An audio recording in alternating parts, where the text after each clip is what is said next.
咁歡迎大家咧就開。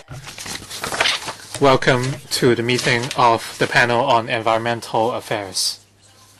We have quite a number of items to go through today, and the first item, information papers issued since the last meeting. Mr. Wai-keung wrote a letter on the regulation of the manufacturing and sale of products containing microplastics in Hong Kong, and the administration provided a response. And I now seek members' views in incorporating this item into the list of outstanding items. All right, next item number 2, items for discussion at the next meeting.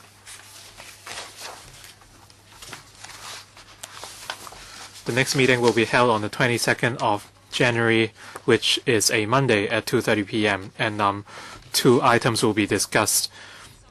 A, rehabilitation of trunk sewers in Tuen Mun, and B, retrofitting of noise barriers on Tai Po Road, Sha Tin section. Do members agree with these 2 items? Barring any objections, we now invite the administration to get ready. Item number 3, and receiving public views on the measures to assist the recycling industry to meet the mainland's tightened requirements for import recyclables.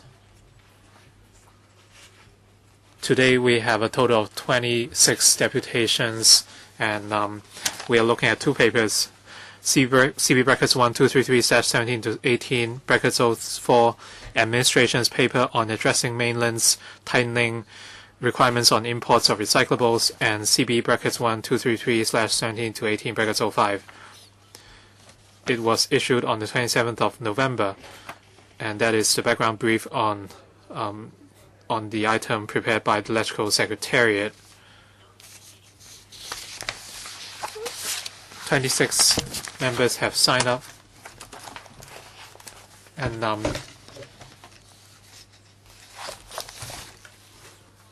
for Mr. Ted Hui, since we have a number of items today, and all the deputations signed up on time, but the 4 deputations you referred could not be invited today, and the administration has arrived. I want to remind deputations and individuals that if necessary you can use the headset. Channel 0 is floor, Channel 1 Cantonese, Channel 2 English, Channel 3 普通話。Should know it very well. OK， 咁跟住咧就亦都要提醒各位團體。And I want to remind deputations that you will have 3 minutes each, and your speeches and submissions will not be protected by the Electoral Powers and Privileges Ordinance. And please pay attention to the note for members of the public attending meetings in conference rooms or observing meetings in public galleries in the electrical complex. And this has been included in the bundle to you by the Secretariat. And members in the public gallery can also observe a set of such note from our security staff. If you have prepared speeches, you can hand them over to our staff, and they would be shared with members for reference. So I will invite deputation to speak in order. First, from the Green Earth, Mr. Chu, you have 3 minutes.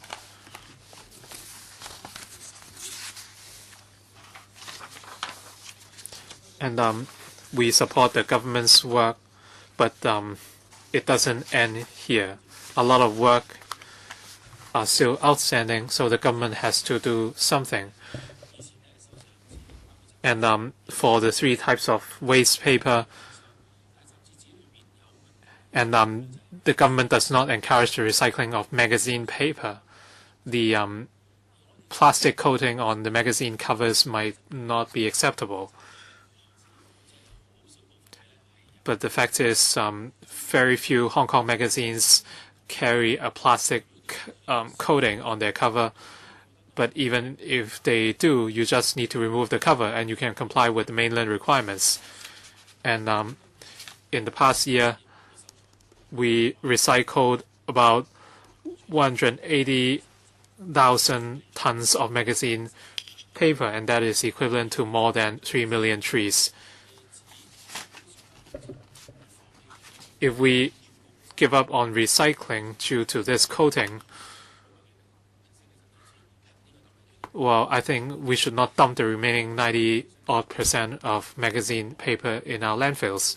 So can we actually promote this idea to incorporate or include magazine paper so that the magazines can be recycled when their covers are removed? For plastics, the government wants to recycle number 1 and number 2 plastics.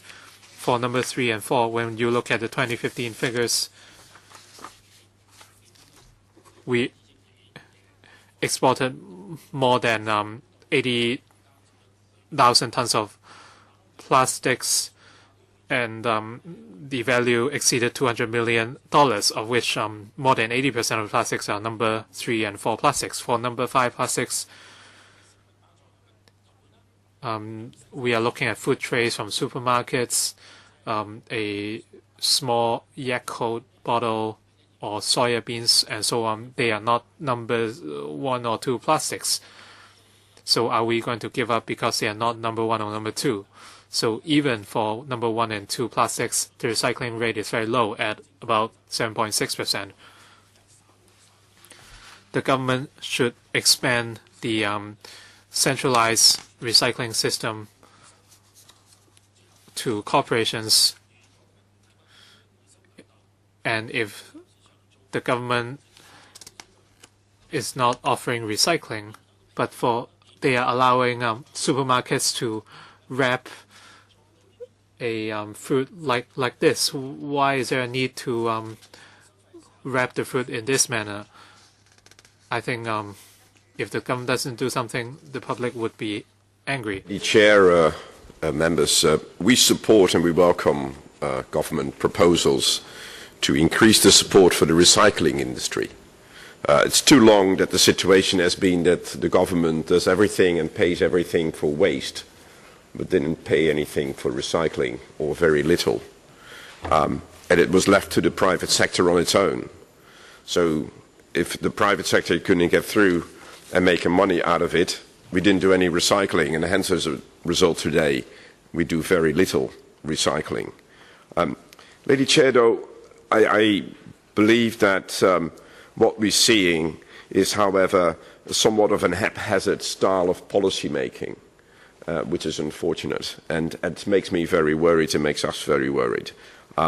First of all, the very late response to changes at the national level.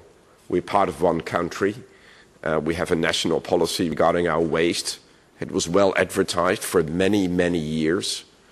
So it seems to be unfortunate that we have to make a quick and rash decision, and are forced to do so because we seem to be not to be up to speed. So this concerns us, and it needs to be it's a systemic issue. It needs to be resolved, because what else is going to happen to our city if we do not know what happens at national level? The second concern regarding haphazard style of policy making is that, despite many indications from green groups that clean recycling was going to be trumping the recycling rate over the 3 bins, government has refused to go that direction for a long time, because 3 bins were in place, and you would otherwise think that you would confuse the community. And now you're asking the community to do another interim step, like we have to separate plastic bottles 1, 2, but not the other ones. And so we seem to be going down the direction of actually confusing the community even further by the current split, rather than trying to come up with a more comprehensive approach of clean recycling, where the community learns how to keep all the items which are possibly good for recycling are separated and kept clean, and that those items that are dirty and go to waste are in a separate track, and that we then deal with that stream of the clean recyclables. Where is the space to sort them? In my district, where is the space to sort them? In the city, where is the space to sort them? And so in the past we have recommended that there will be integrated waste management facilities at the 3 landfills for this to take place. We have not seen enough of that being put into place. Thank you, Chair. Thank you, Mr. Zimmerman. 跟住係葉女士係 Ms. Yip from Greeners Action, thank you very much. On the government's plan on the 3 types of paper and 2 types of plastics, and 8 NGOs actually feel we are going backwards on our recycling policy. The government just announced their proposal this month, but the plan will be implemented in January. It is very hard to change the public's recycling habits altogether in one go. And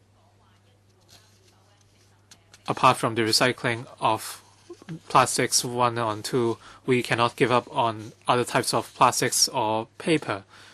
And the local recycling industry is still capable of doing that. In the short term, we suggest the government to make space for the facilities or increase manpower and introduce recycling ambassadors in order to enhance their sorting work. And they might need some help in terms of equipment as well. And in terms of education, we feel the government should do more to educate the public recycling industry as well as frontline recycling workers or even property management companies. We must encourage the property managed companies to do better so that the public can be more confident in the system. In the long term, the refuse charging system should be implemented as soon as possible, and as been mentioned, the producer responsibility scheme should be the subject of public consultation, and the packaging materials should also be reformed, and there must be long-term measures. Right now, the 3 types of paper and 2 types of plastics policy is in response to the mainland policy. In the future, other places as well as the mainland will continue to tighten their control.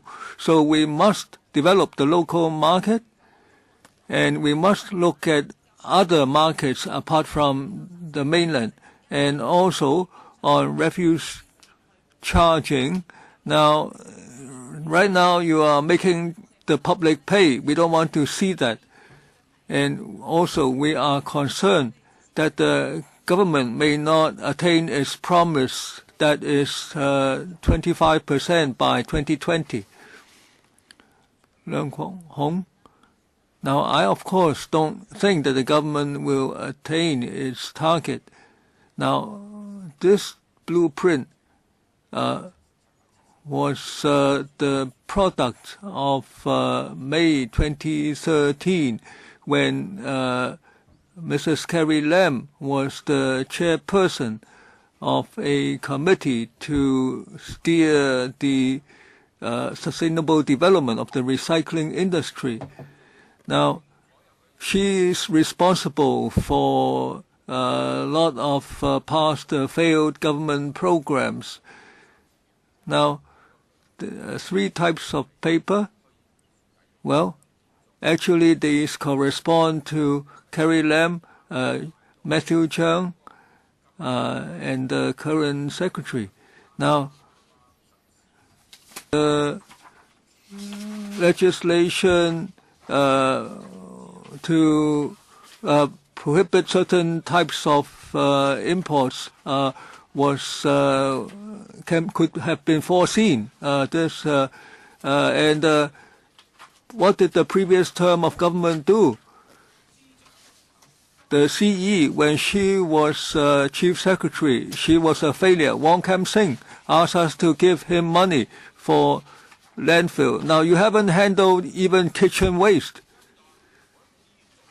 Well, I'm not a member of the council anymore, but you haven't even handled the kitchen waste issue, and you are now responding too late to mainland initiatives.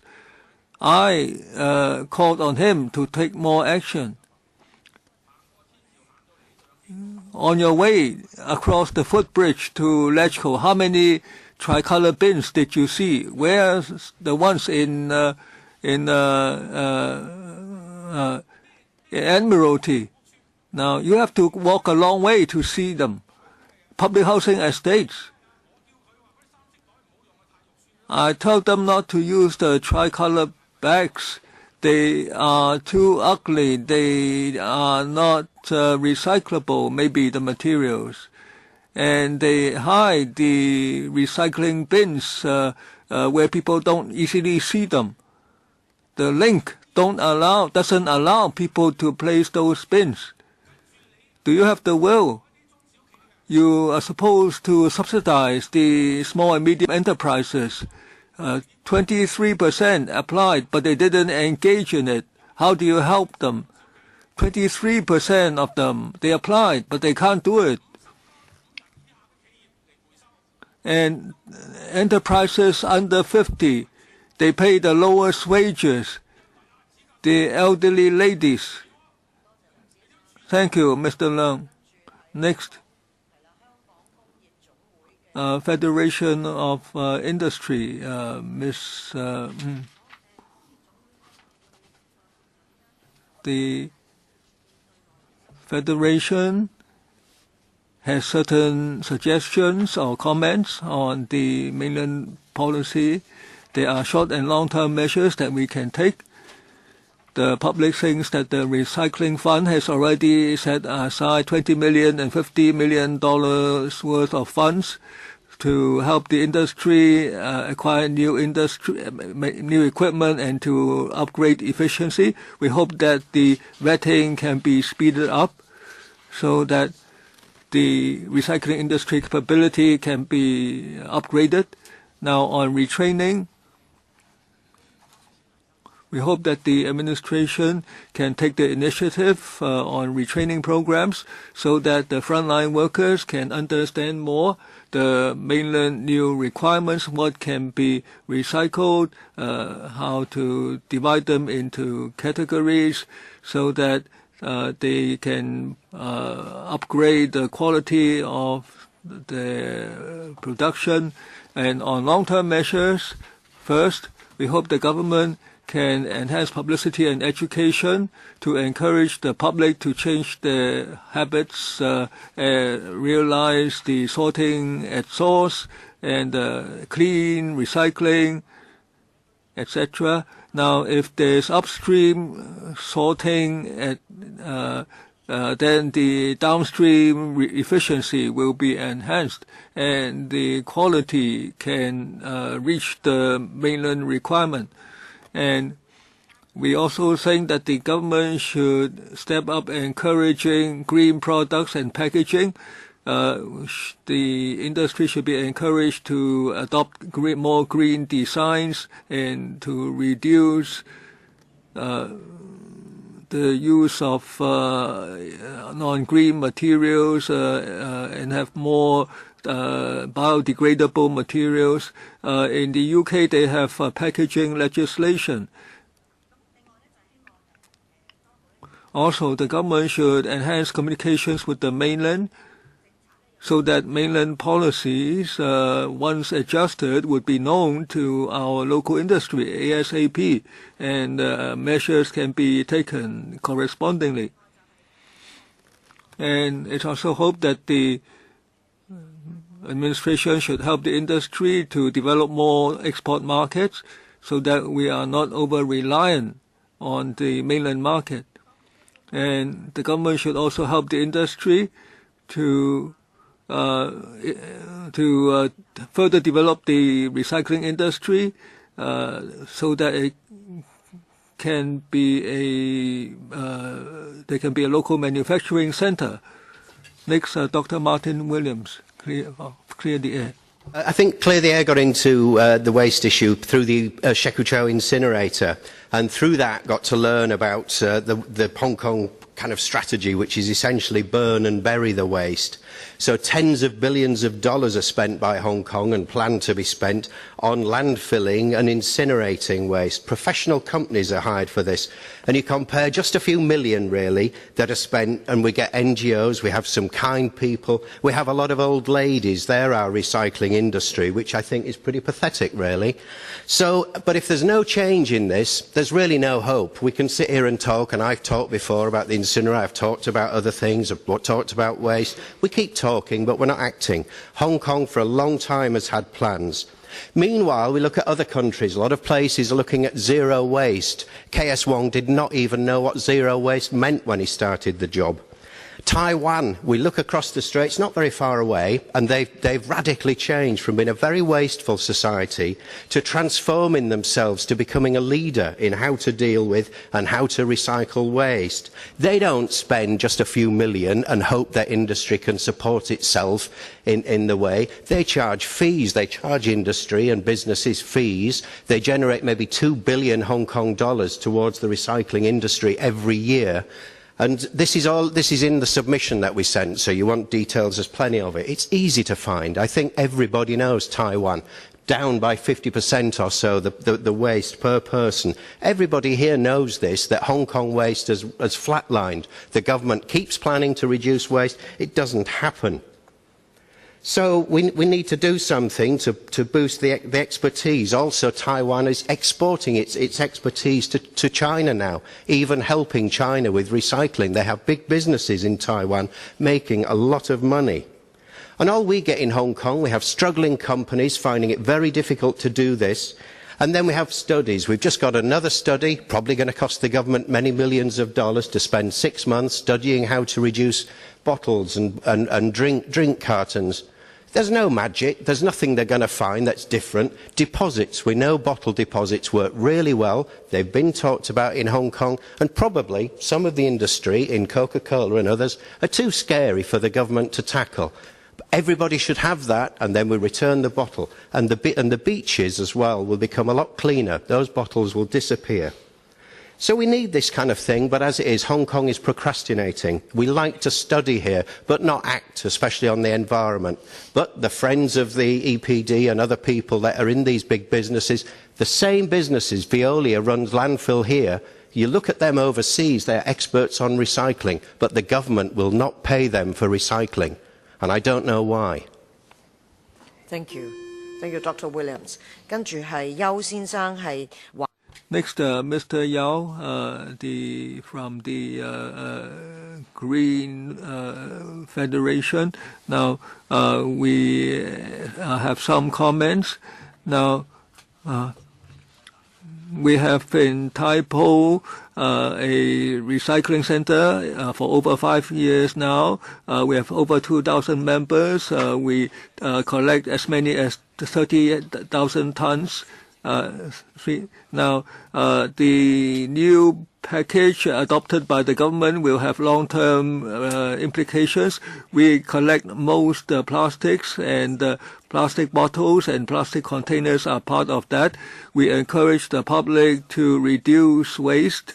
We give them points and tissues and so on to encourage them. Now, in the short term, the public will not be as enthusiastic as before if we are only recycling number 1 and number 2 plastics. The incentives will be reduced. Now, if the government can get recyclers in Southeast Asia who will accept other types of plastics, we will be able to continue to operate. Now, many non-number 1 or 2 plastics are likely to go into landfill or into the incinerators. Now, I went to Shanghai and Qingdao. I saw that many rubbish, so-called rubbish, are turned into useful items such as paint. Now, this can reduce the pressure on landfills. Now, we can consider the same. It doesn't need much land. And since the recycling bin policy has been introduced, the public has been enthusiastic and they did change their policies, their habits. Now, the government can adopt new methods of publicity and education to further encourage the public. Thank you, Mr. Yao. Next, Hong Kong Waste Management Institute, Mr. Lee. Now, in the past few months, many people are scared. We talked to many waste management institutes abroad, and they know that in the short term, it's difficult to find recipients in Southeast Asia other than mainland. So if we cannot ship to mainland, we have to find some way. Maybe we locally may have to burn them or put them in the landfills. Now we need to look at a long-term economy, recycling economy. Now, in 98, a company folded, and then a lot of waste paper became available, and they went to the mainland. And then the government told people to reduce waste and to sort into categories. Now, if we're going to tell the public we can't handle them, we put them into the landfills, it's a big step backward. Now, the government said that in government facilities you cannot buy drinks in plastic containers. Now, this is a good gesture, and it can be done in private places too. Now, waste charging should be speeded up. In the long term, we should have bulk purchases. Now, we don't want things to go to landfill. We don't have a better plan. Now, we have two high temperature incinerators. Can we have feasibility study to study how to turn the waste plastics into a source for energy rather than wait to 2020 for phase 1 of the integrated waste treatment center. Now, the government should think even longer term. Now, waste, how much is the cost to the public? It's not just $165 per ton for the landfill. Now, you should tell the public how much we are spending, and then they will be more concerned. Now, we want the green industry to be a new pillar of the economy. It can't be done because the government needs to be more aggressive, and it should tell them that we have a policy. We will we'll help you, and we'll buy the products, recycling products. Now, very often the companies folded because the government couldn't buy the products because the mainland paid a little bit more. So they couldn't sell their products, and they folded. Now, so we should exploit the opportunities arising out of crisis. Mr. Leung from Not a Refuse Station.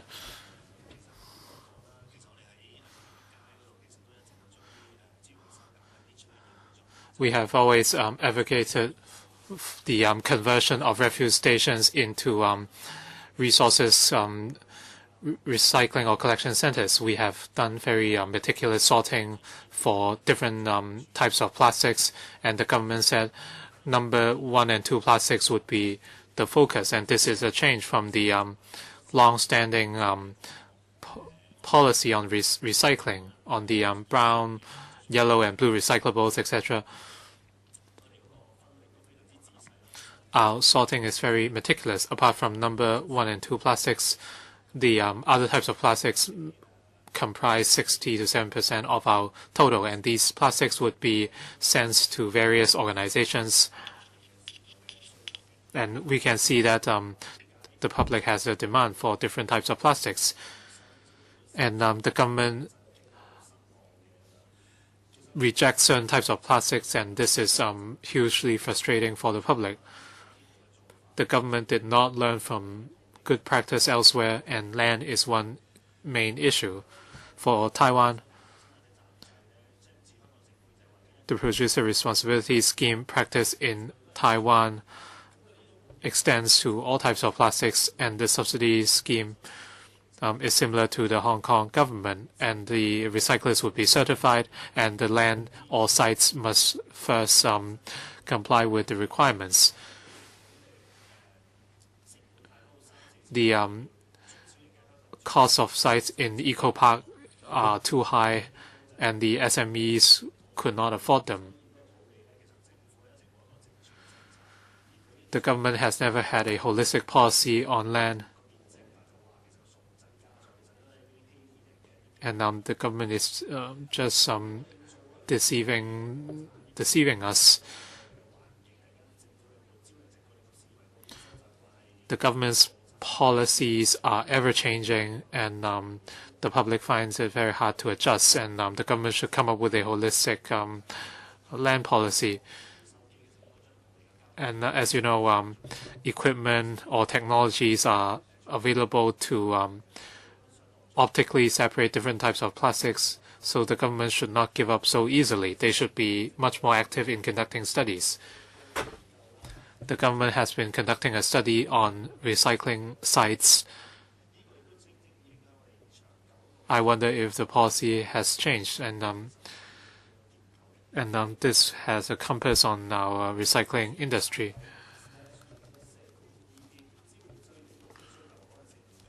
The government should disclose the contract number C39/2017 (EP), which was commissioned by Arab. From the Civic Party, Ms. Ng. 98% of the recyclables are exported to mainland or other countries. So with the tightening of requirements on import recyclables, Hong Kong's recycling industry would be hit hard. The recycling trade is finding it more and more difficult to survive, and there's a 20 million fund within the recycling fund for the procurement of various equipment, and we welcome this proposal. But this might not help the plight of the existing recyclers.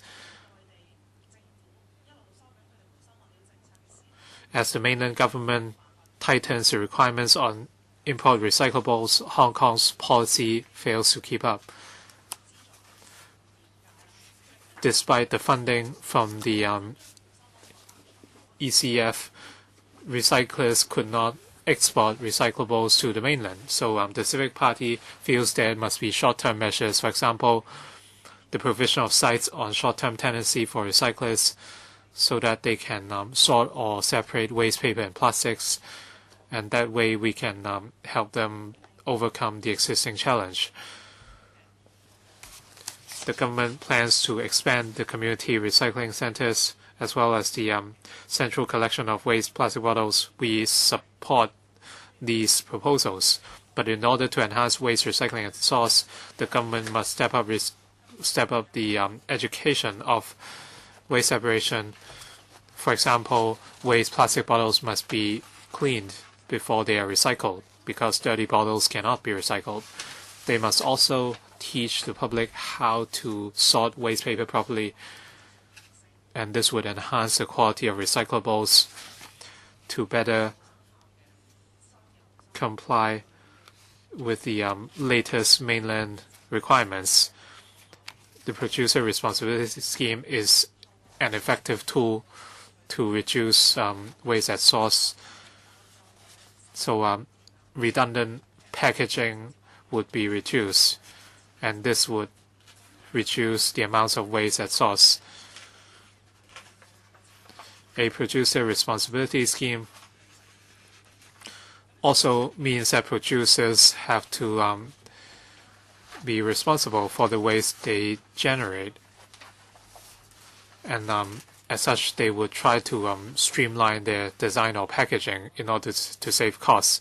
On the long run, the Environment Bureau should expand the producer responsibility scheme, and they should study and implement a PRS for plastic beverage bottles. From the Hong Kong Recycle and Development Association, Mr. Chen.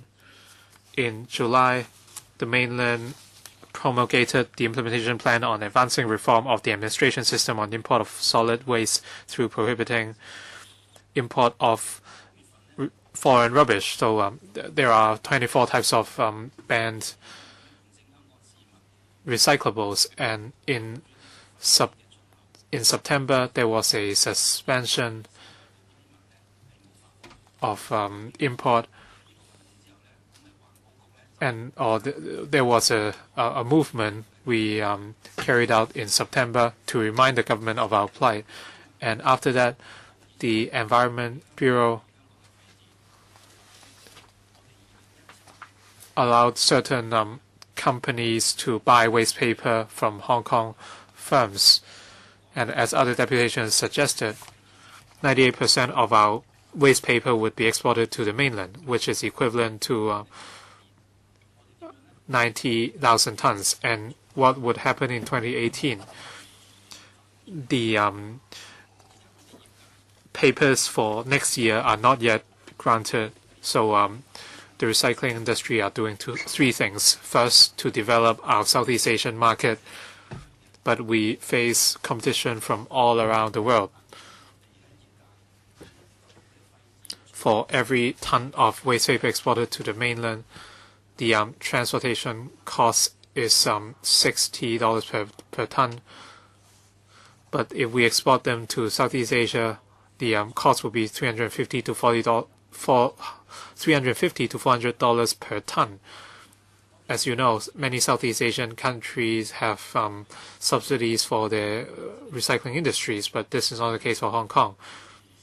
We want to establish standards for clean recycling of waste paper.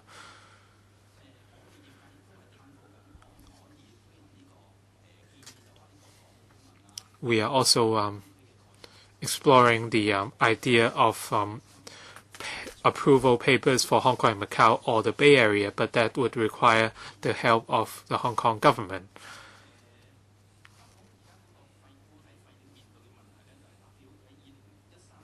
For solid waste in Hong Kong, starting from 2013, there was a greener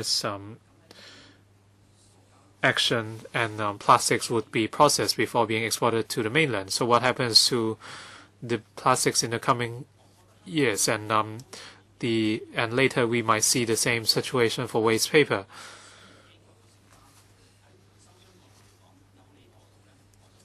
The government should allow the private sector to carry out the recycling, and profitable businesses would survive. Recycling is about urban management and environmental management. Thank you very much. From the Hong Kong Environmental Protection Association, Mr. Fan. Thank you.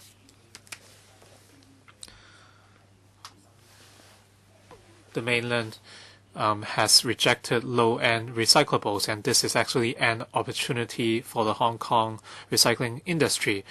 Mr. Leung Kwok-hong spoke. He said Hong Kong has been hit hard,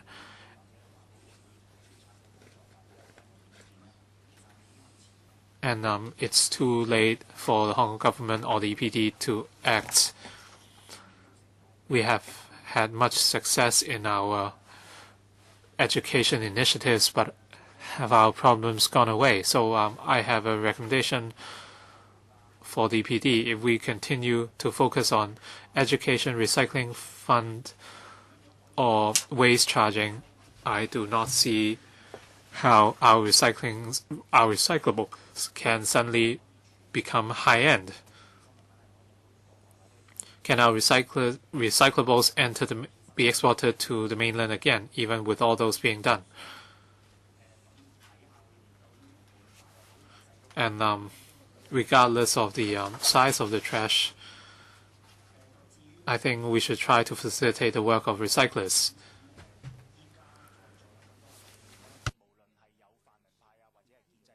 I pledge to legislators here, regardless of political background,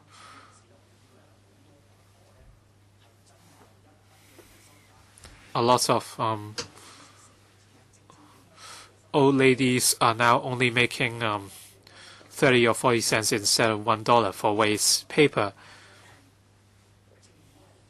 If a political camp or if only a single political party or camp makes requests, I don't think the government would listen. So I hope members can join hands and really try to address what is wrong with our recyclables policy, because I've seen the livelihood of old men and women being affected already.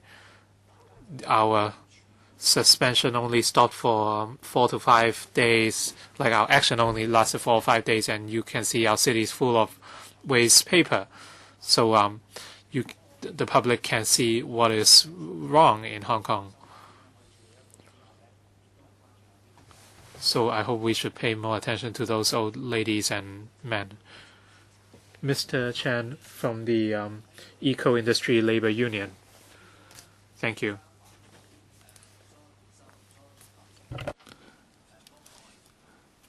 Now, the mainland has stopped receiving these materials, so it has adopted new policies, and it has been very difficult for us.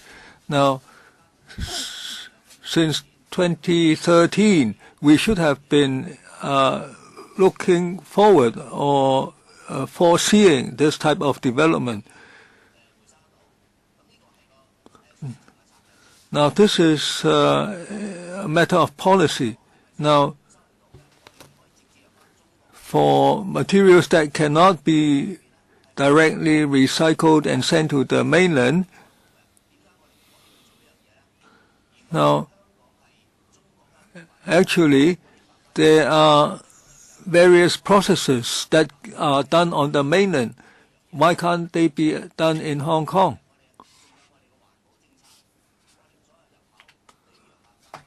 And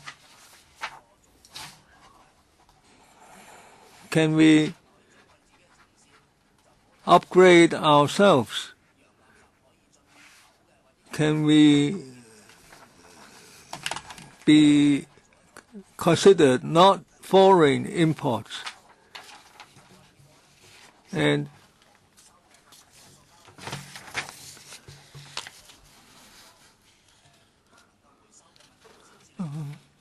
plastics, they are mixed with non-recyclable materials, so they cannot go, so they end up going to the landfills.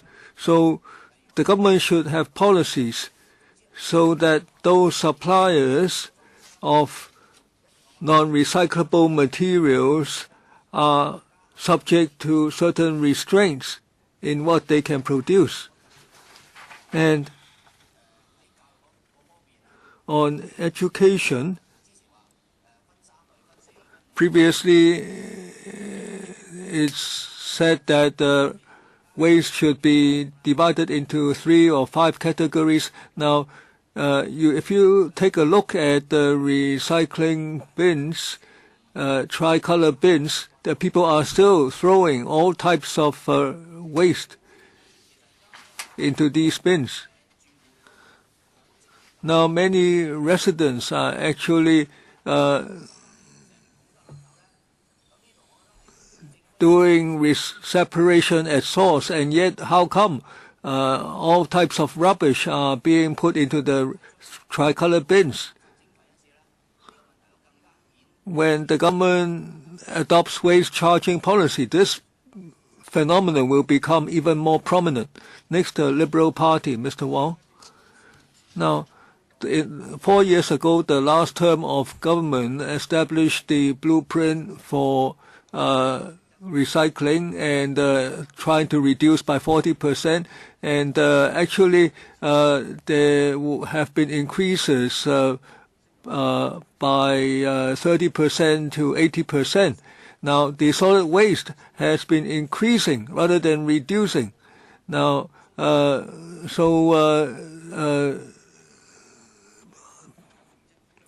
is it just the residents that haven't done their duty, or is it that the government officials have also been incapable?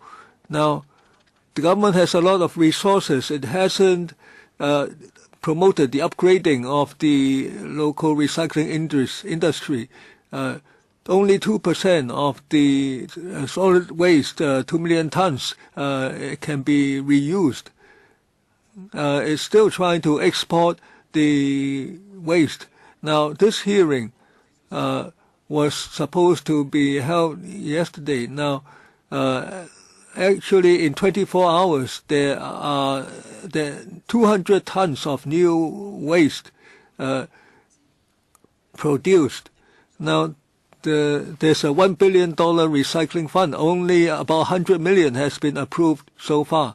NGOs, 15 million upper limit. Private organizations, upper limit 5 million. Now, of course, the Liberal Party thinks public funds should be used cautiously. Now, actually, one NGO that received $10 million of subsidy has folded up. So private organizations need government subsidy for them to continue to operate. Now, right now, on many policies, we are too reliant on shipping waste abroad. This is wrong. We are a global community. We shouldn't leave our problems with others. The government should adopt new thinking so that new investors or existing operators are confident and interested to adopt new technology for the recycling industry. The Liberal Party supports green concepts. We want to be a truly smart city. Therefore, the government should adopt new policies, new thinking in funding, and resources to assist the industry in a more substantial way so that we can have a really effective recycling industry. Next, Federation of Recycling Resources.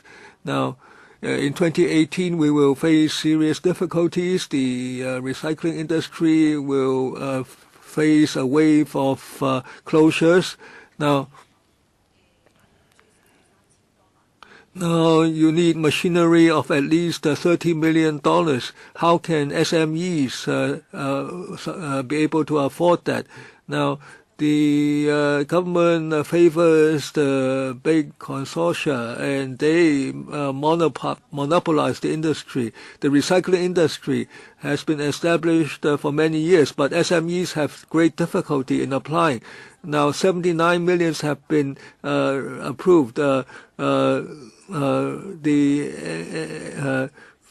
Now, it seems that the recycling companies get a lot of that. Actually, 9 NGOs successfully applied for $2 to $3.3 million of supporting funds for testing and so on.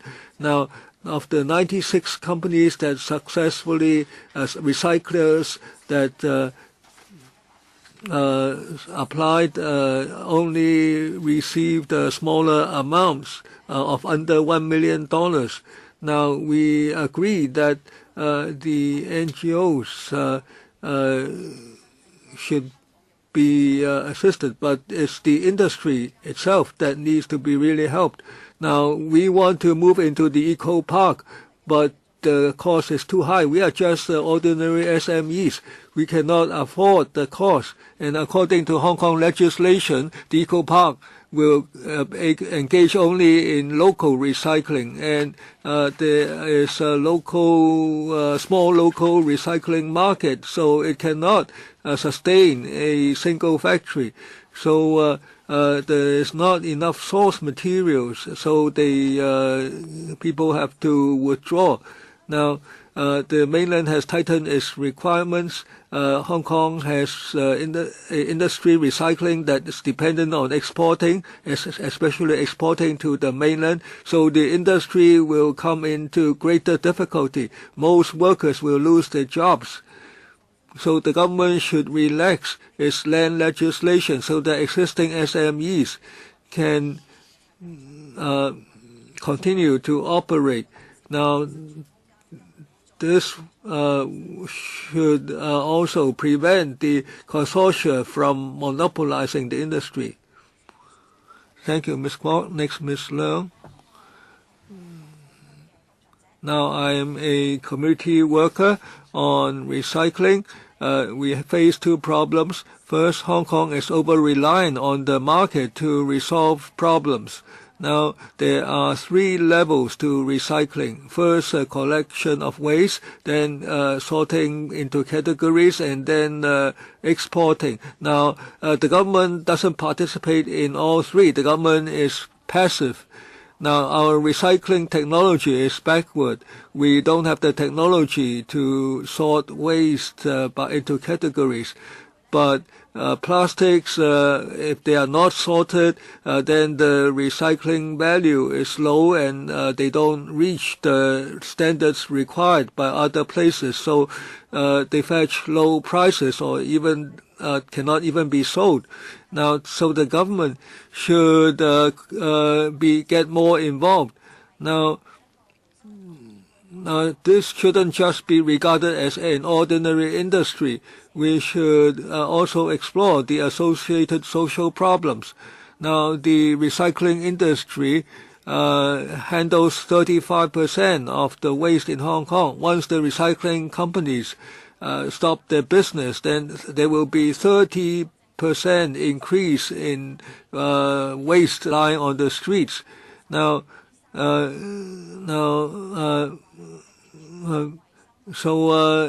this will affect people's lives and hygiene. Now, the recycling industry depends on scavengers to be frontline waste collectors, and yet these scavengers depend on the recycling operators for their income. Now, several years ago, we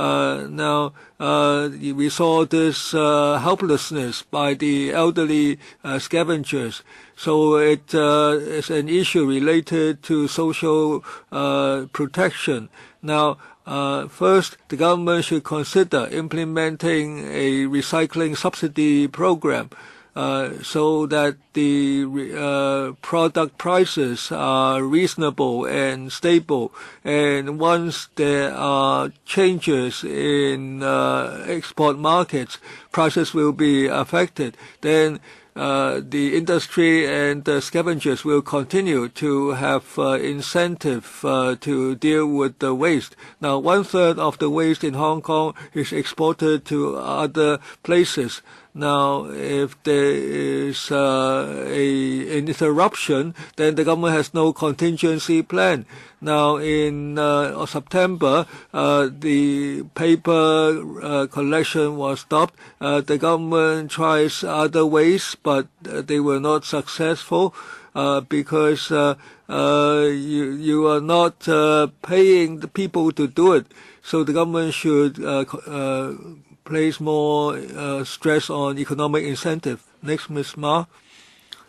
Now, the mainland policy is actually gives rise to an opportunity. We should consider how to upgrade our efforts and industry. So this applies both the public and the industry. Now, we must encourage the public to manufacture and not just export. Now we know that we have to implement clean recycling to reduce the cost of recycling industry. Now, I agree that the government should engage in education, but we also need monitoring and supervision. Now, we know that the recycling bins on the roadside are just the same as ordinary rubbish bins. Now, they are not reliable. If the government doesn't monitor the recycling bins, then maybe it should put the bins in government facilities like public libraries or municipal facilities and buildings. Now, the government said that apart from certain types of paper and plastics, the other types shouldn't be put into the bins. Now, we shouldn't just reject numbers 4 to 6 just because few people collect them. Now, in fact, the recyclers don't collect them just because the quantity is too low. Now, how do you encourage people to discard waste? Shouldn't we tell people to discard to have produce less rubbish? Now, recycling separation at source is also important. There should be more than three types of bins. There should be more categories of bins corresponding to the types of plastics, and there should also be constraints on packaging. Now, the producer responsibility scheme and the municipal waste charging schemes should also be implemented ASAP. Thank you, Ms. Ma. Next, Hong Kong Christian Institute, Mr. Lai. Thank you, Chairman. The EPD said they would only recycle 3 types of paper and 2 types of plastics. I think they are setting a very bad example. You said, they said they would only recycle materials of value, but they are not recyclers, so they should not say these words. So what happens with waste paper and plastics with little value? They would end up in landfills. So what are you talking about? Your entire mentality is just wrong. So for recyclables of little value, well, I think the EPD's role is to recycle things of little value which others do not do. So for recyclables of little value, your job is to think about upcycling or recycling. That is your job. DBD should have a holistic policy and create the right environment for the recycling industry to survive. For waste paper, when the recycling was suspended in September, you could see that the waste paper piled up. So you knew that incentives are very important. So we see that scavengers play a very important role. If you ask the scavengers to collect the paper, those recyclables must be of value. So a bottle deposit program is very important, and you can encourage people to recycle those bottles.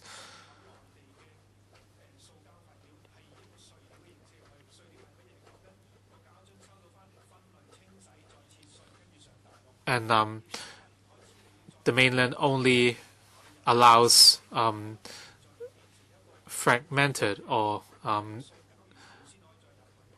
pieces of plastics, or they would only accept pellets, and a machine can only process 20 tons of plastics every day. So you need to offer incentives for people to recycle plastics. We are talking about a capacity of 20 tons per day per machine. So without incentives, how can you promote this? So you're only recycling materials of value. As other deputations have said, you must educate the public how they can sort the trash, and where they can take different types of trash for recycling. The government must have a holistic approach. You must play a leading role in facilitating the work, and you cannot simply stand there and say, we will only recycle materials of value. From Green Sense, Ms. Hokapo, Green Sense has always been paying attention to the issue of solid waste, and on the mainland's tightened requirements, the government announced that they would only recycle 3 types of paper and 2 types of plastic. So there are opportunities and risks, as we can see. If we do not accept numbers 4 to 6 or 4 to 7 plastics, there would be a great impact on waste charging. The government should make use of this opportunity and enhance the quality of recycling. I have some recyclables with me today, so if we do not accept 1 to 2 plastics, there would be a lot of packaging like these. So the government should roll out producer responsibility schemes and regulations on plastics. For number 4 plastics, the government does not intend to recycle them, which is a very big problem because we have plenty of these materials. Some deputations ask whether these should be considered trash. We want the government to be more proactive. They should not only follow what others say. They should be more proactive and positive towards the issue. They are now planning for a centralized system for collection of plastic. They should first conduct some preliminary sorting like South Korea before carrying out matching. A lot of companies, especially SMEs, have the technology. If wastes are mixed up, they cannot be processed. This is what we have been preaching in the last 10 or 20 years.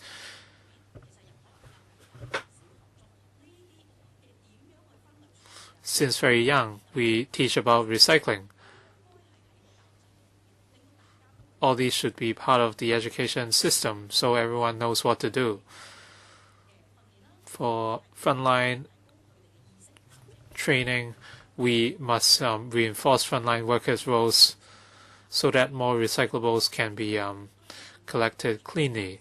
And we expect long-term policies from the government. As for the community green stations, they are not just providing a tool for education. They should be able to process waste on-site. So the government should consider this in new contracts. Thank you.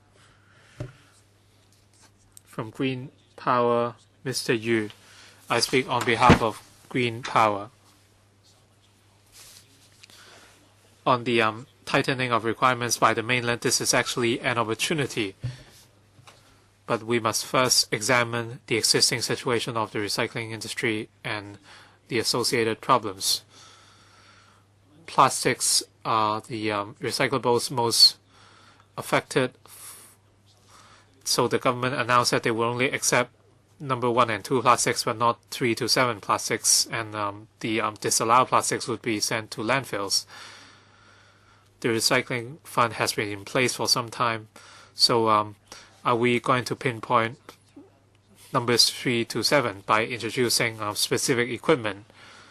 So we should streamline the operation of the recycling fund and offer administrative support. All these are important.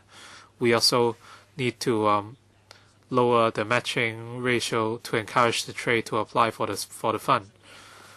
In terms of policy, the government should create favorable conditions for recycling.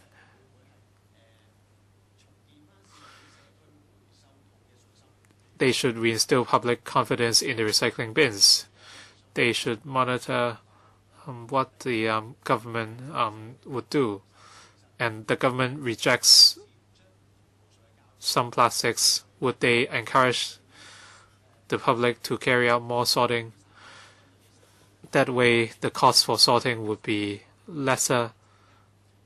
So, we should establish producer responsibility schemes for beverage containers, and this is much needed.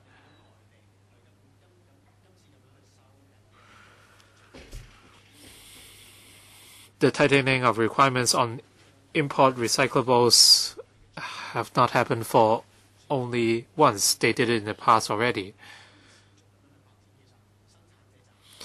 To ensure sustainable development, we must introduce PRSs as soon as possible.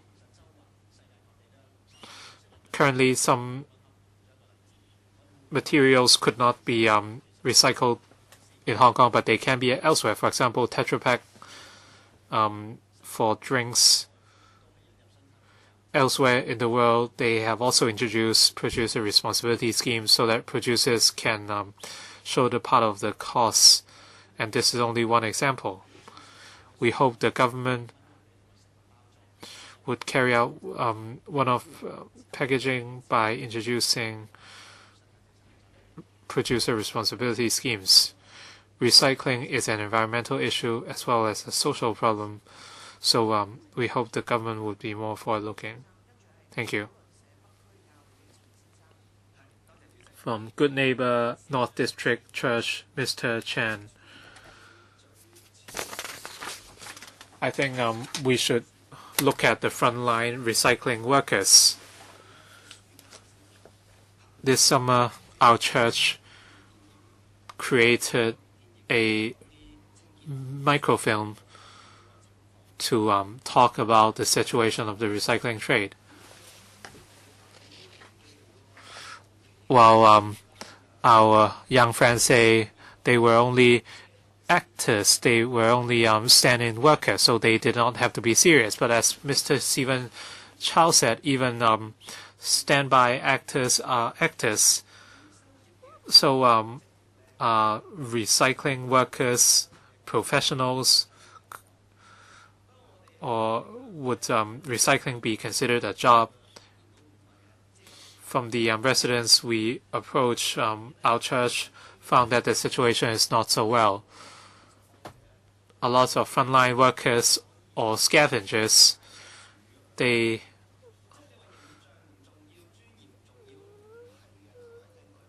are akin to beggars in the eyes of many. If they collect paper carton, they would be kicked out by the FEHD, and sometimes they would obstruct the roads and people would complain. So they had to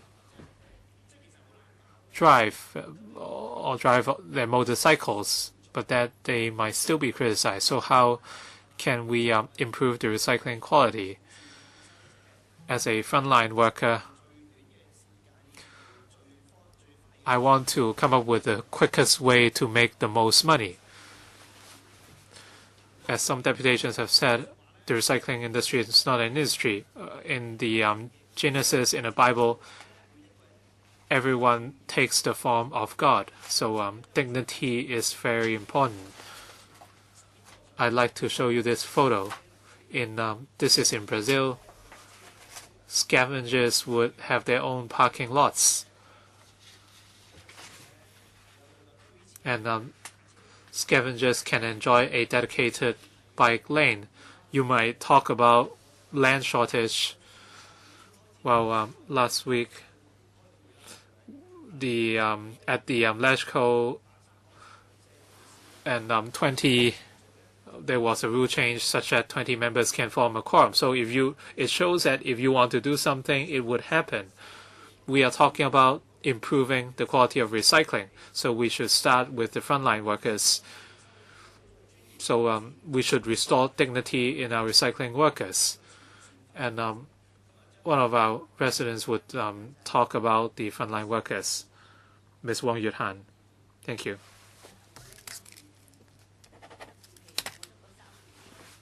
I've been scavenging for 3 years. I work at least 18 hours a day, but I'm always kicked out by FEHD, and my personal properties were taken away as well. I hope the government can help us. can you give us some space because our plight is worse than hawkers.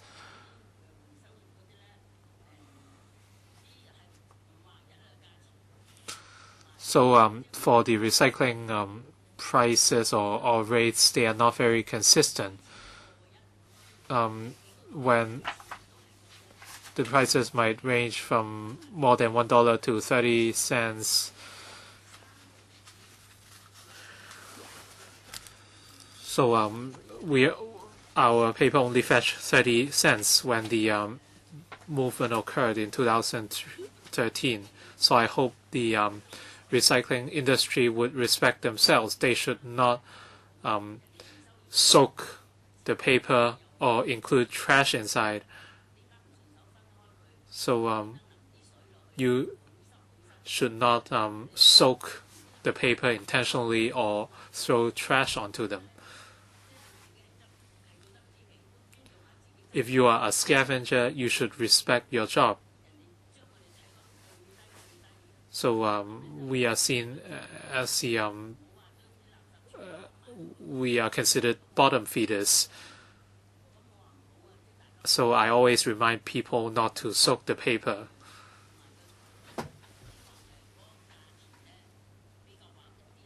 I hope the recycling rates would be more consistent.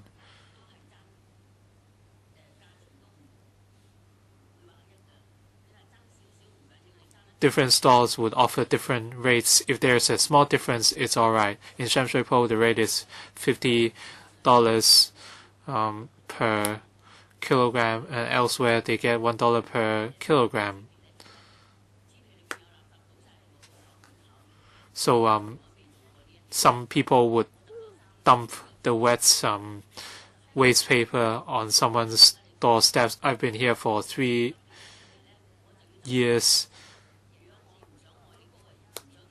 If I take your paper, I would clear your trash as well. If I do not want your trash, I would not take your paper as well. We should respect our job. So there is dignity in scavengers. We are already being looked down upon, so we should not do anything to further affect our own images.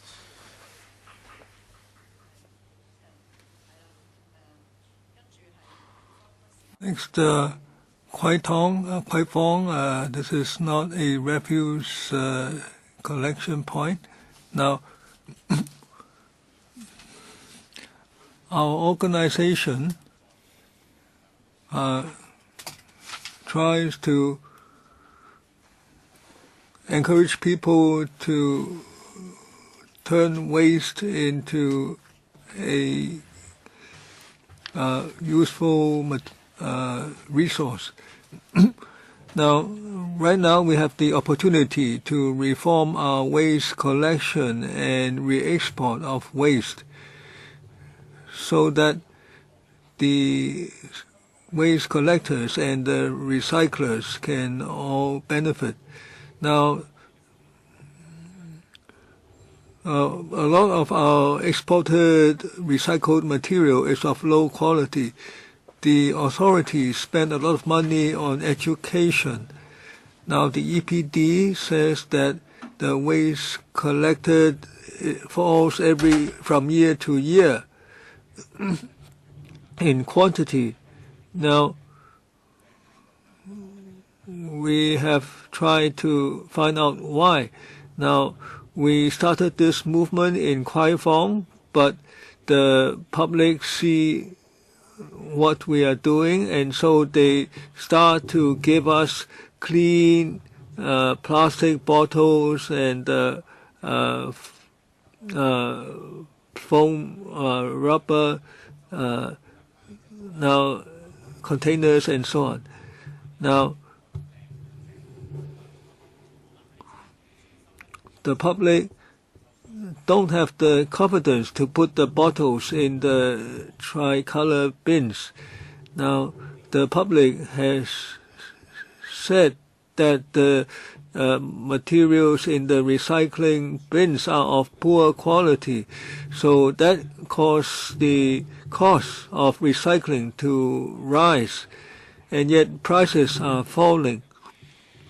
So the public is really concerned how much they put in the tricolor bins will really be exported, so they don't engage anymore in putting materials into the bins.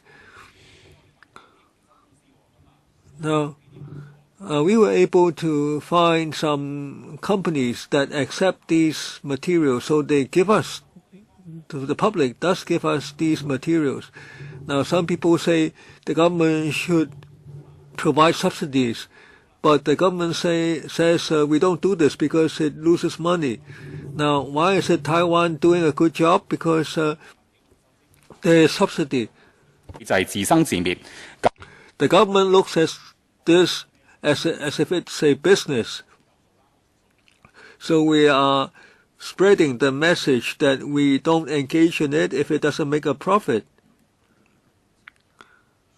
Now, we have to ask the director of EPD to respond. Now, this item is supposed to take us to 5:05, so could the administration please respond succinctly? There are many issues, so I would like you to conclude in 5 to 7 minutes. I will respond in a summary manner. Now, we have heard many views today. The recycling industry faces challenges, including the tightening of import policy by the mainland.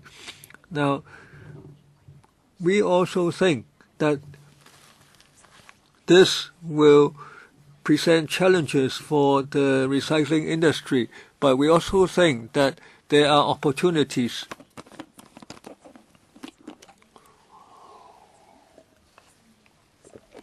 We should encourage the public to upgrade the quality of the recycling industry. Internationally, there is the trend of tightening these requirements on recycled materials. So most of our recycled materials are exported, so we need to make changes. We should separate at source and engage in clean recycling so that the industry can respond and turn waste plastics into materials that can be reused, etc. The speakers want the government to be more proactive and more involved. So we are adopting measures to promote recycling at source, processing for exports, and so on, so as to increase the overall efficacy of the process. Now, please take a comprehensive look at our policy. Now, in our pyramid of policies, now reducing waste at source is most important. So waste charging is an important first step. We are now ready. We are working hard. In the near future, the draft legislation will be presented to LegCo. Now, as for producer responsibility scheme, the EPD has commenced studies. We will examine the plastic containers for drinks and personal care products, and other materials have been suggested. We have to consider how we can define the scope of materials regulated and whether we have the local capacity to handle them. Now, on reducing at source, we adopt different measures of publicity, telling people not to produce a lot of waste. Now, we will implement in 2019 the waste charging. We will call upon the retailers and the manufacturers to stop using certain non-recyclable materials. And we also have community activities that encourage people to produce less food waste, etc. Now, today we introduced the latest round of clean recycling program. Now, whether a recycling chain operates effectively depends on market demand, support measures, the economic structure, cost effectiveness, and requirements in the export markets. And lunch boxes, packaged drinks, and plastic eating utensils, these are not suitable for recycling. So the public should try to stop using this type of material. Now, we have a publicity initiative. Now, 3 types of paper, office paper, cardboard, etc., and 2 types of plastic containers. Now, we are targeting the ordinary public and households so that they know what types of paper and plastics should be put into the recycling bins. Now, 60 to 70% of the waste, in fact, comes from industrial and commercial sources. Now, all along, they are not affected because they deal directly with the recyclers. Now, on waste paper, now they are the largest part, or that is 45% of our exports.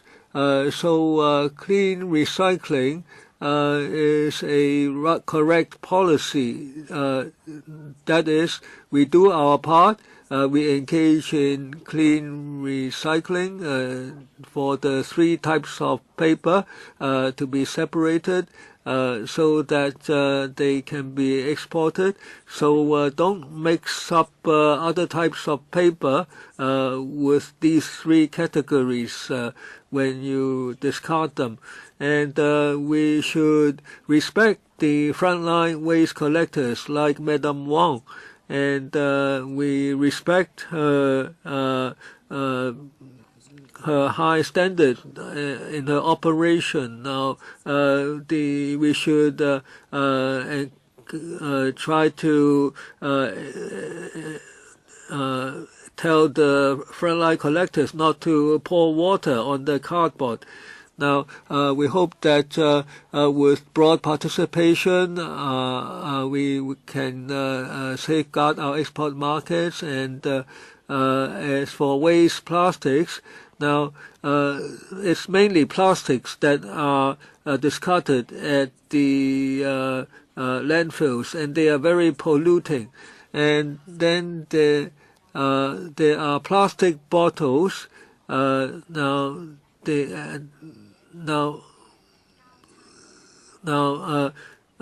Plastic eating utensils, that is very difficult to deal with.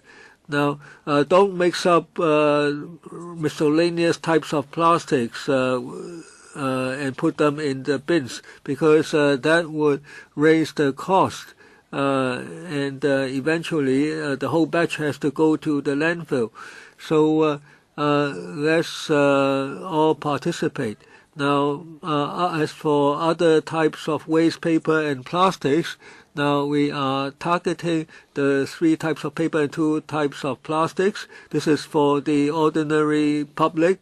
Now, if we take further steps, now if there are sufficient quantities for the other types, we can still meet the standards. Now, people are concerned about magazines. If we tear off the plastic-coated pages, then the paper can still be collected. Now, the industrial and commercial users, they are producers in large quantities, so they can continue to play an important part. And we can make use of community networks to recycle clean plastics, and it also depends on whether there is a suitable, they can be put to profitable uses.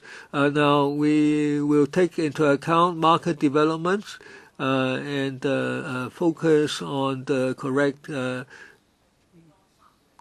Can I have 30 more time? I will give you 30 seconds.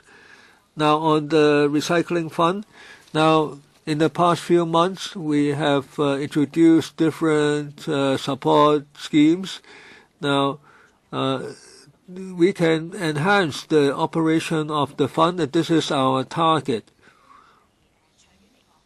Now, in the long term, as the speakers noted, we want to have more diversified outlets, and we can also try to develop our manufacturing industry for recycled materials. Now, only I and Chen Hak-kan are queuing up. Now, 4 minutes. Now, I don't expect an answer because they might not be able to give us an answer. Now, I appreciate that Mrs. Kwok, since she has become assistant director, a lot has been done. But we need to change culture and thinking. No. When you talk about conservation or recycling, the government would say that there's not much they need to do because with waste charging, everything would be all right. But there's no magic to waste charging, and there's no excuse that you wouldn't press ahead with other things. We have a lot of deputations today, but a lot of things they said have already been said for a very, very long time, and I'm sure the government is aware of that. But why are our friends still telling us the same things today? They have not received a response, and they have not seen any improvement for a very long time. That's why they are here today.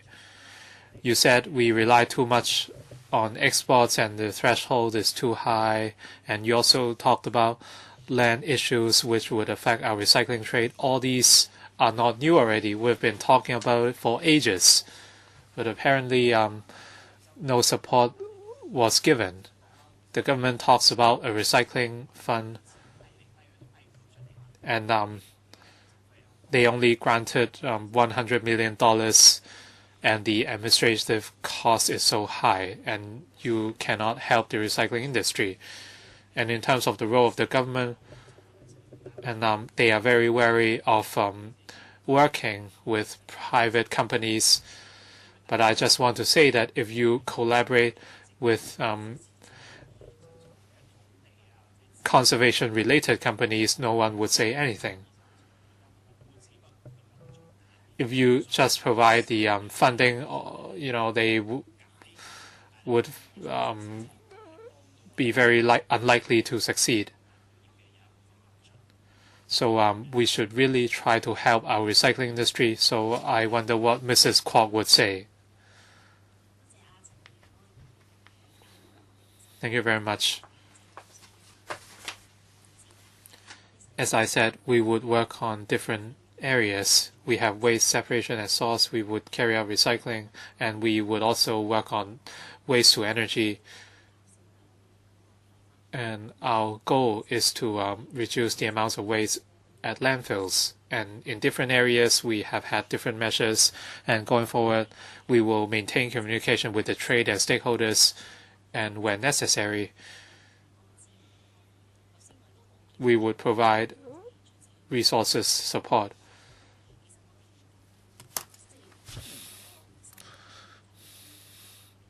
We would enhance our efforts on the recycling of waste plastics, and apart from expanding our community networks, we will carry out centralized collection of plastic bottles, and DPD would have its own outreaching team. And we do not just want to work on education. We want people to know that options are available for recyclers. And for MSW charging and different PRSs, when they are implemented, we have to communicate with residents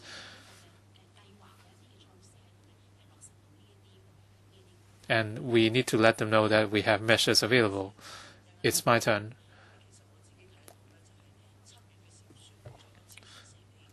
The 24 types of banned recyclables were announced in July, and they would come into effect on the 1st of January next year. And the government announced that they would only accept 3 types of paper and 2 types of plastic. So for the non-type 1 or 2 plastics, what would you do? So for waste paper, for magazines, the covers must be removed. But I'm afraid that the public is already used to the recycling bins. The recycling bins take care of the needs of the public. So if you do not do something about education, people would end up stuffing the recycling bins with all sorts of plastics, and eventually they would end up in landfills. So apparently you have abandoned plastics number 3 to 7 and some types of paper, so I do not find this a good policy at all. And people still have to wait for the right quantity. And you said details would be given, but you will probably talk about the community green station. So what did you mean by sufficient quantities? So would the recyclers convert those plastics into pellets? So this is a very fragmented approach, and there's no consistency or continuity. So what are you doing in terms of education? As Mr. Gary Chan said, you are very green in the sense that you are repeating your speeches for more than 10 years.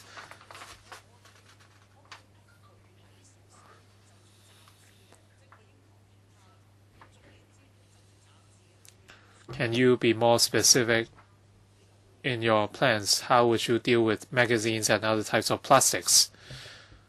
If you talk about recycling bins, there is no way out, in my opinion. You said we should not turn them into waste plastics or waste paper.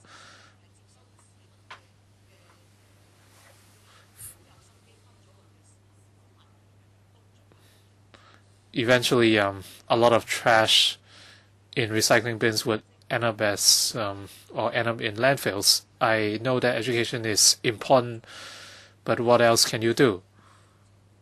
Vicky, Chairman, thank you very much.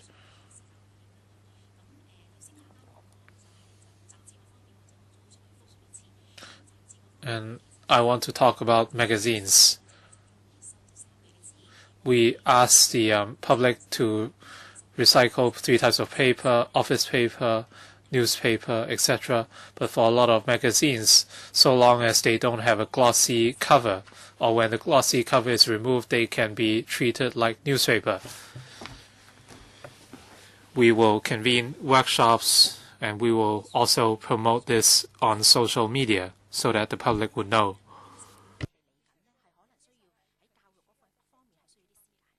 We might need some time to carry out education. So there would be an adjustment period. We hope to convey this message as soon as possible. So in the coming government API, we will focus on the 3 types of paper and 2 types of plastic. So we want the public to grasp this concept as soon as possible. And at recycling bins, there are different types of plastics. This is exactly what we want to avoid. We do not want to mix other types of plastics in with plastics of higher value. And this way we can salvage some plastics which might otherwise end up in landfills. Vice Chairman, and followed by Ms. Elizabeth Quad. I just took part in a recycling program on plastics. This is something we should do. I think we are on the right track.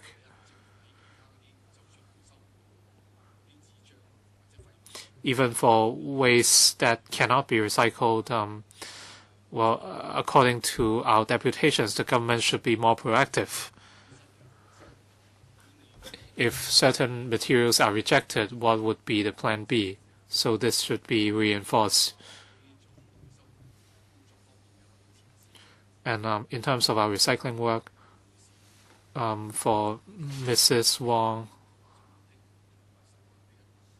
and these are the silent group which have often been ignored. So we should give them some dignity because they have been working hard. So I have 2 recommendations for the government. First, for materials that cannot be recycled, we should work on waste to energy. Tea Park is also is already processing sludge or slab, and at Shekuchao there would be an incinerator. I have asked for more advanced technology, such as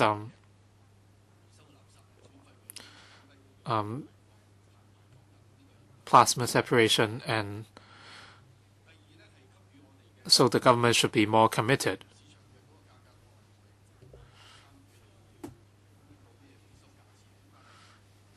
I'm not eager to provide reference prices for recycling, but for the sake of frontline workers, there are 2 things we can do. They are often 60 or 70 years old, and they might push a wooden cart around, and this is inhumane. Why can't we provide electric trolleys? So like the vehicles used in the airport. This would reduce the likelihood of occupational injury. So we should do more in terms of the tools or equipment, and money should be given. Can we optimize our refuge stations? At the new territories, there are a lot of open refuge stations along Sentin Road. A lot of people dump dead pigs or worn tires. So how can we actually enhance our refuge stations? How can we provide a better environment for our silent majority? So this is very important.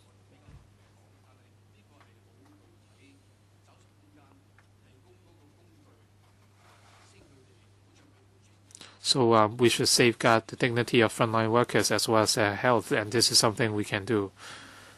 I hope the government would be more proactive in the next year or 2 and come up with specific plans. Please provide a brief response. Thank you.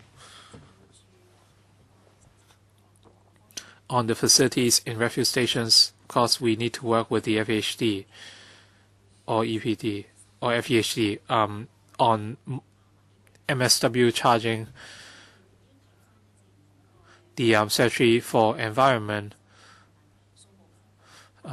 looked at the distribution of bins in rural and urban areas and the distribution of bins. We would inform the EPD of this. and we will see how we can do even better. Dr. Mr. Quad, and then we will enter the next item. Thank you very much for to the deputations, though we have been talking about the same thing for years. Today I have some questions to ask.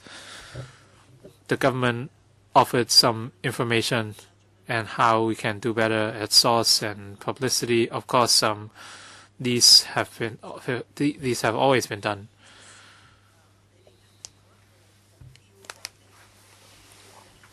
Do you have immediate plans for the next few years on how much paper can be recycled and how much plastics would be recovered? So would you have some goals like that already? We want to encourage the public to waste less and to encourage clean recycling. But a lot of people have completely lost confidence, no matter how much they do. I think the materials in recycling bins would eventually end up in landfills. I know a lot of friends and members of the public who were very dedicated, but they ran out of gas now. For Shatin, I spent a few years lobbying different NGOs. You no longer supported the recycling of glass bottles because, according to the ECF, there must be a new plan every time. And you refused to support this program, and you thought the green communication stations can be the answer to everything, but this is apparently not true. So we are really out of gas.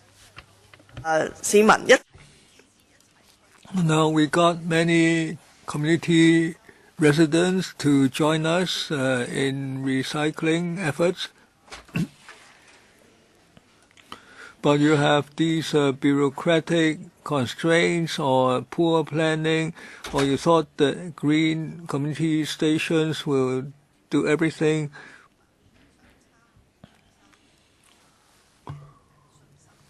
But in the end, you weaken the confidence of the residents who are motivated. So people are really discouraged. You say you will engage in more publicity and education. Now we want to see actual objectives. Now you can say if certain things can be done, if you set certain indicators, then you will encourage people, because you want people to be confident that what they do actually ends up being helpful.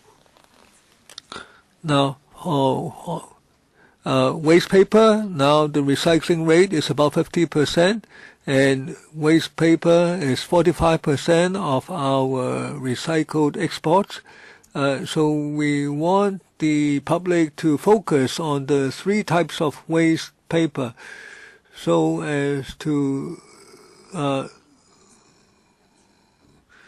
build on that basis. And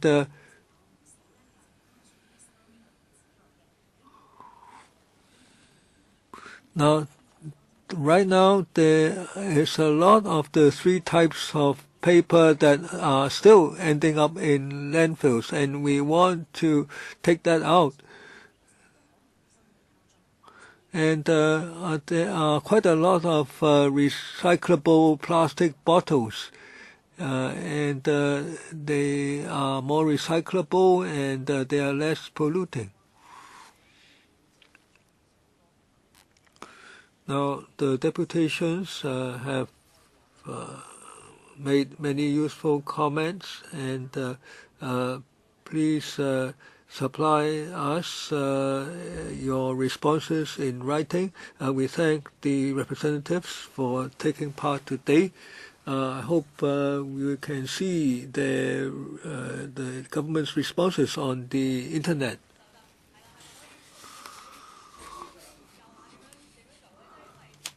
can you give this to the administration?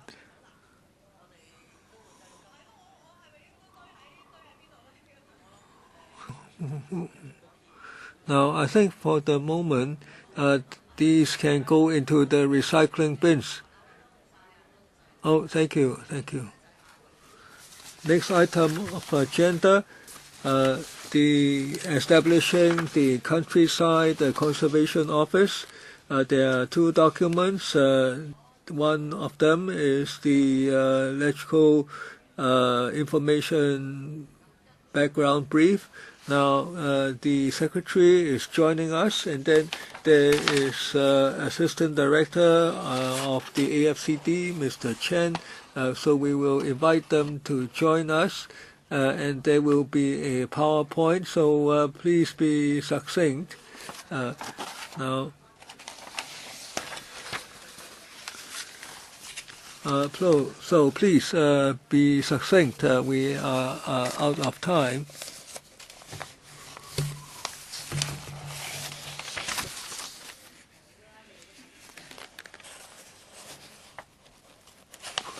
The Secretary.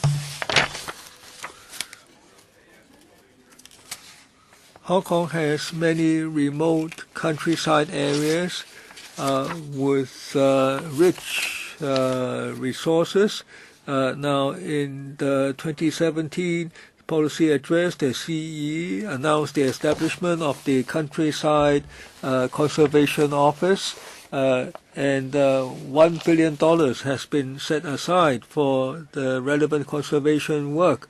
In the resources set aside, 50% will be spent on conservation and to support NGOs and villagers to engage in innovative conservation activities.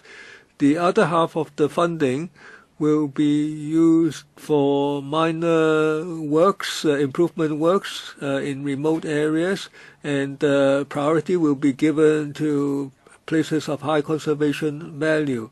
There will be promotion of eco-tours and sustainable economic activities so as to realize the vision of harmony between town and country. Now, the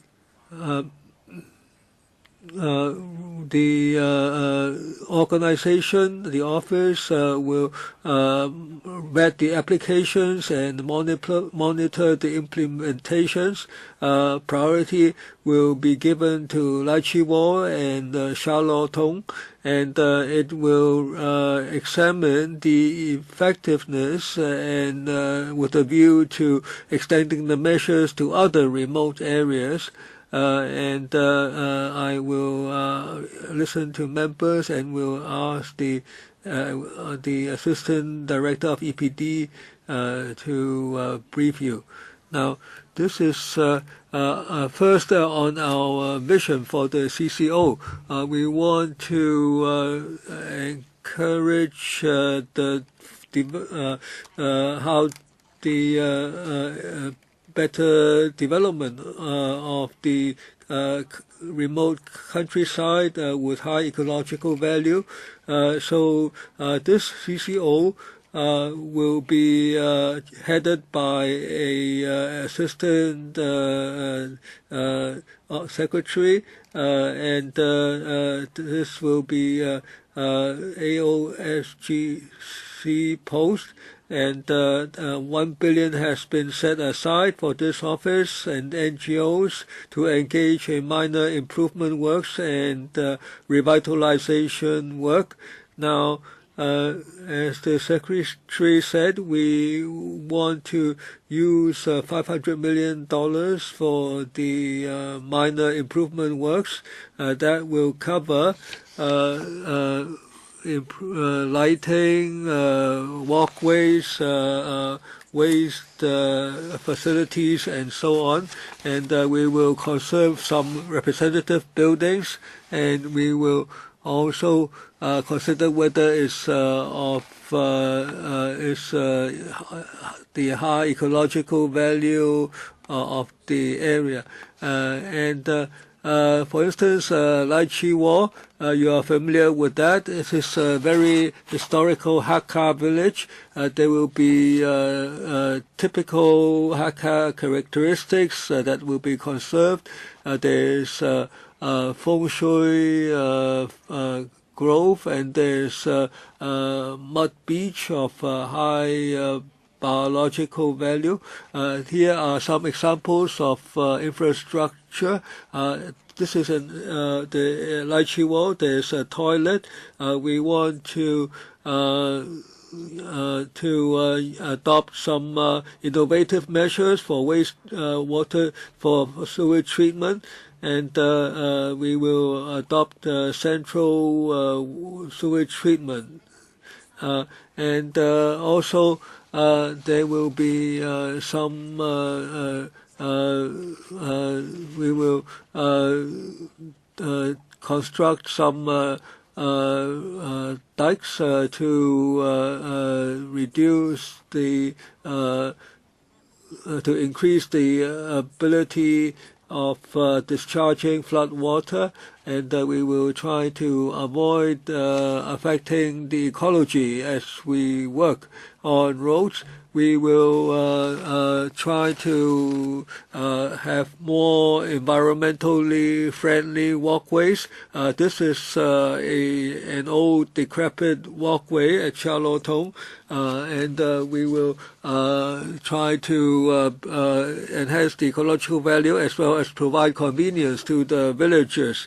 And there will be suitable signage introducing people to the plants and the orchards in order to encourage eco-tours. Now, on revitalizing the village structures, for instance, Lychee Wall.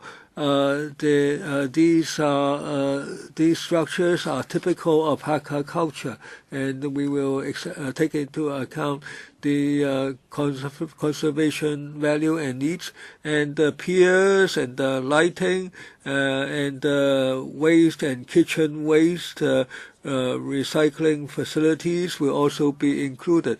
Now, as for conservation and revitalization, we will use the other $500 million for recurrent expenditure. We will work with the villagers and NGOs to have to launch more innovative and diversified activities. We want to encourage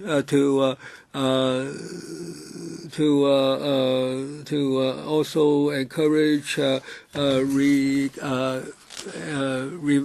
revitalization of agricultural land. We also want to try to revitalize the freshwater wetlands using by building water channels. And we also encourage revitalization of vegetation, like revitalizing abandoned orchards. We will improve the flow in streams by dredging, and these diversified activities should be helpful to towards introducing in-depth ecological tours, geological tours, and heritage tours. And the Environment and Conservation Fund is supporting some management agreements. Now, this will help NGOs and property owners to conserve 12 financial priority areas, and the office will carefully consider the adoption of future management agreement type arrangements.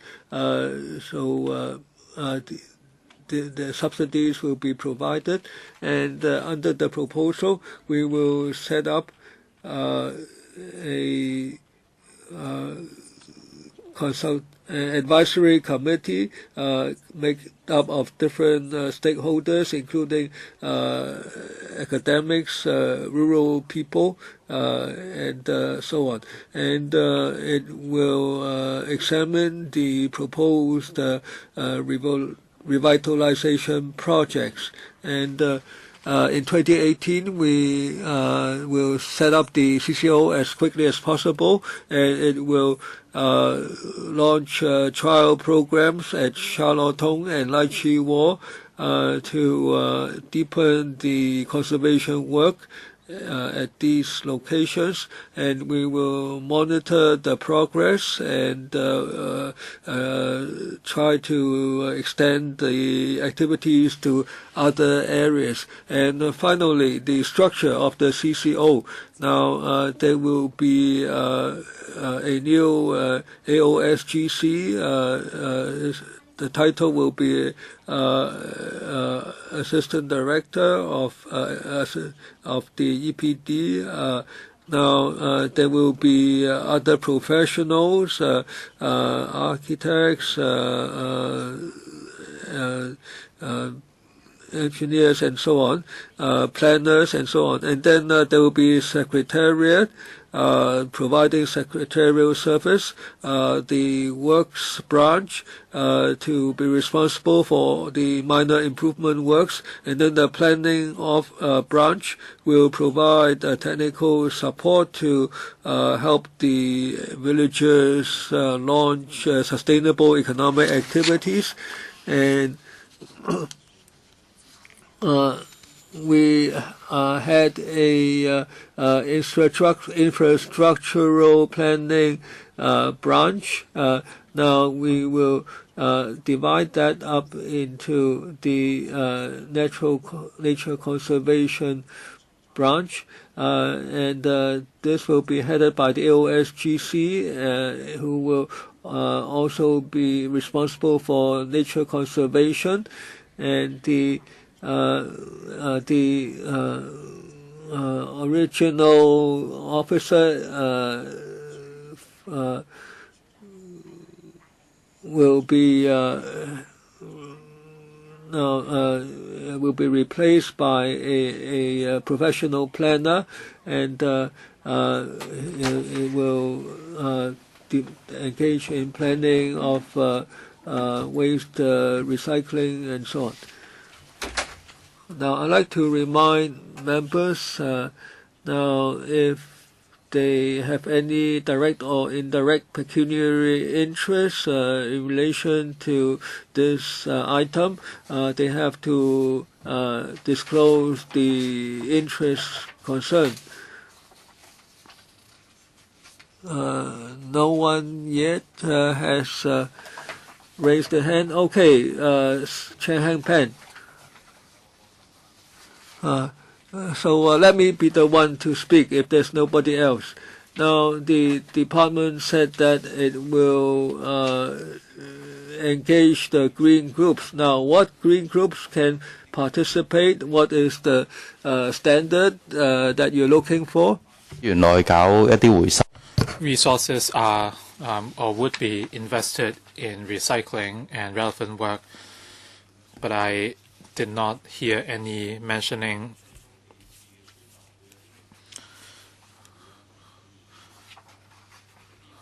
of how we can offer incentives to preserve abandoned villages or countryside. And recently there were media reports on some villages, for example, Lai Chi Wo village. And there are plans by green groups, but they are not exactly welcomed by villagers. So I'd like to know or hear the government's stance on this. Secretary.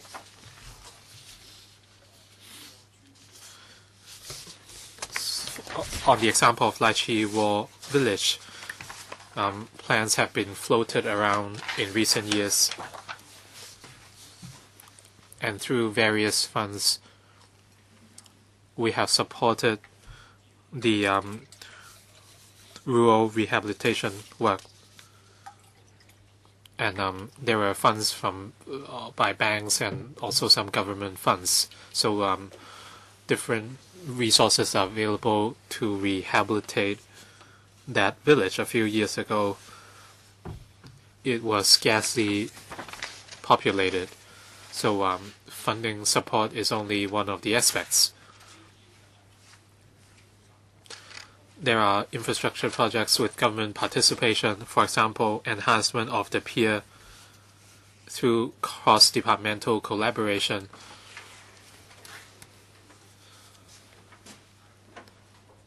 We would support the relevant works and improve the berthing of Kaito. So improving accessibility is one of the key areas of work. A few years back, villages wanted to apply for Kaito route on weekends to travel to Ma Liu Shui. The Environment Bureau intervened at that time because with Kaito serviced, the village would be much more accessible. So the government has different measures and policies in place, and they can provide funding and infrastructure support. So the Countryside Conservation Office seeks to better coordinate the efforts.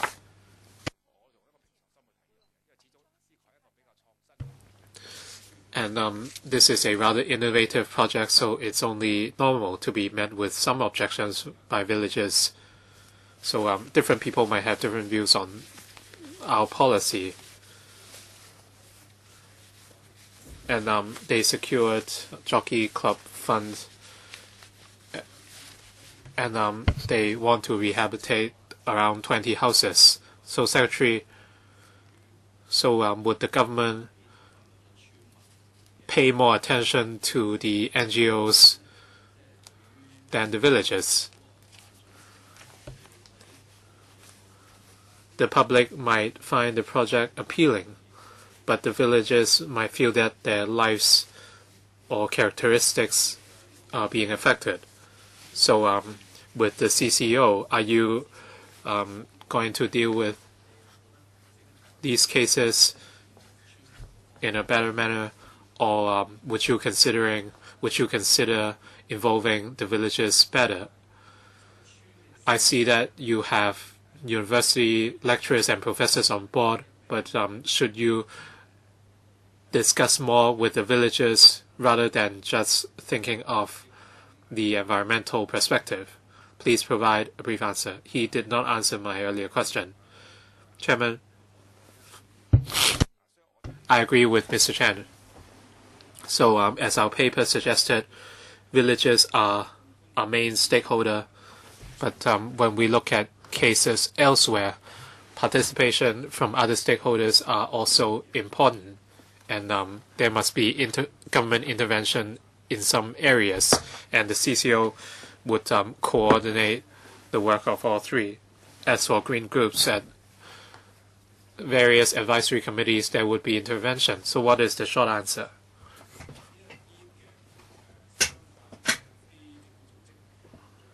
So we would identify NGOs that can best help Hong Kong. So this is rather subjective, right? So for groups deemed to be green groups, myself and Dr. Squad has a green group. Is it considered a green group? You can speak in the second round if you wish. Ms. Elizabeth Quad, 4 minutes.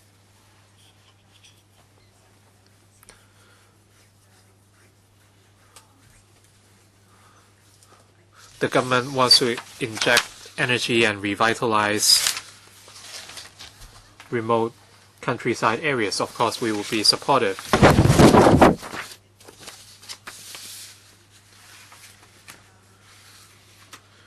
if you want to bring new life to the almost desolate remote countryside and activate tourism,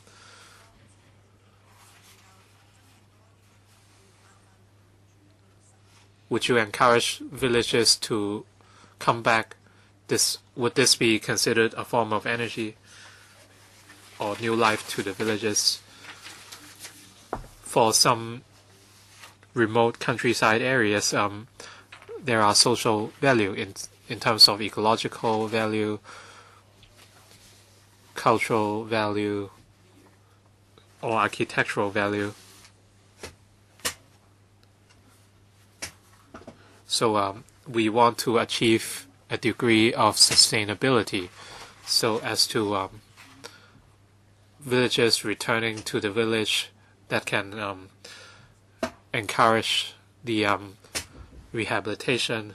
This is something we would support from a holistic point of view. Hong Kong has a lot of villages with a unique history, but not every village might have a unique ecology or architecture. This might not necessarily be the case, but of course each village is unique in its own right. So do they have to have a unique ecology before you support the revitalization? We have to talk about priority.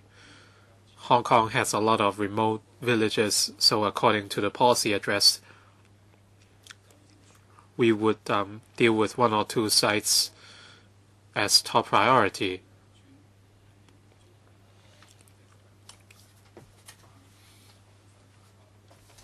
So these 2 villages would satisfy certain criteria such as ecology or heritage. Of course, different villages have their own value, but we should have a priority.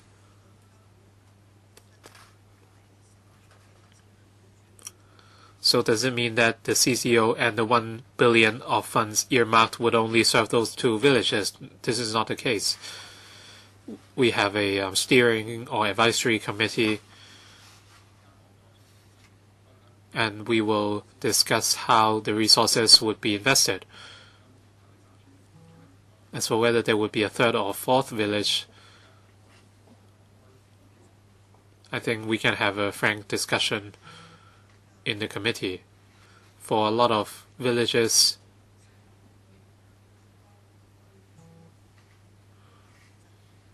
well, each village is very important to the indigenous villages because they are part of their history or heritage.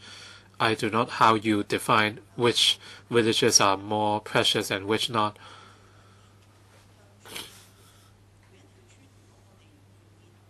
If we are willing to revitalize each village, many villages would be happy to move back.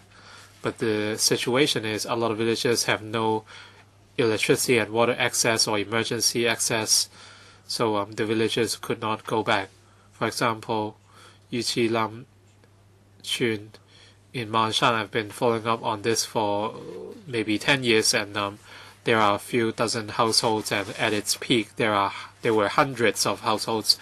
Villages were happy to go back, but there is no fresh water supply despite its proximity to the Manshan town center, and there is no emergency access, and elderly people need to climb very steep stairs, and if anything happens, they would have to be taken away by a helicopter. So there must be fresh water supply and emergency vehicular access. These are some very basic requests. So long as you have the roads, water, and power, many people will be willing to go back. And this is how you can revitalize this village. But as of now, there has not been any end result yet. I see that the fresh water supply is already on the agenda, but no funding is yet available. So can the 1 billion fund help with these works? I think you have to wait for the next round. He just needs to give me a yes or no. Mr. Champan is back. Any more questions from the Vice Chairman? Vice Chairman will go first in round one. Does any other member wish to speak in the first round on the CCO? If not, Vice Chairman will be the last before we move on to the second round.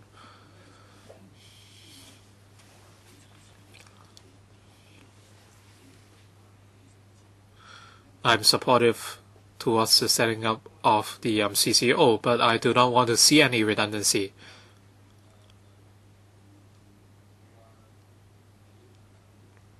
Well, we have the AFCD, which takes care of the countryside and conservation. I think there's some redundancy with this new office.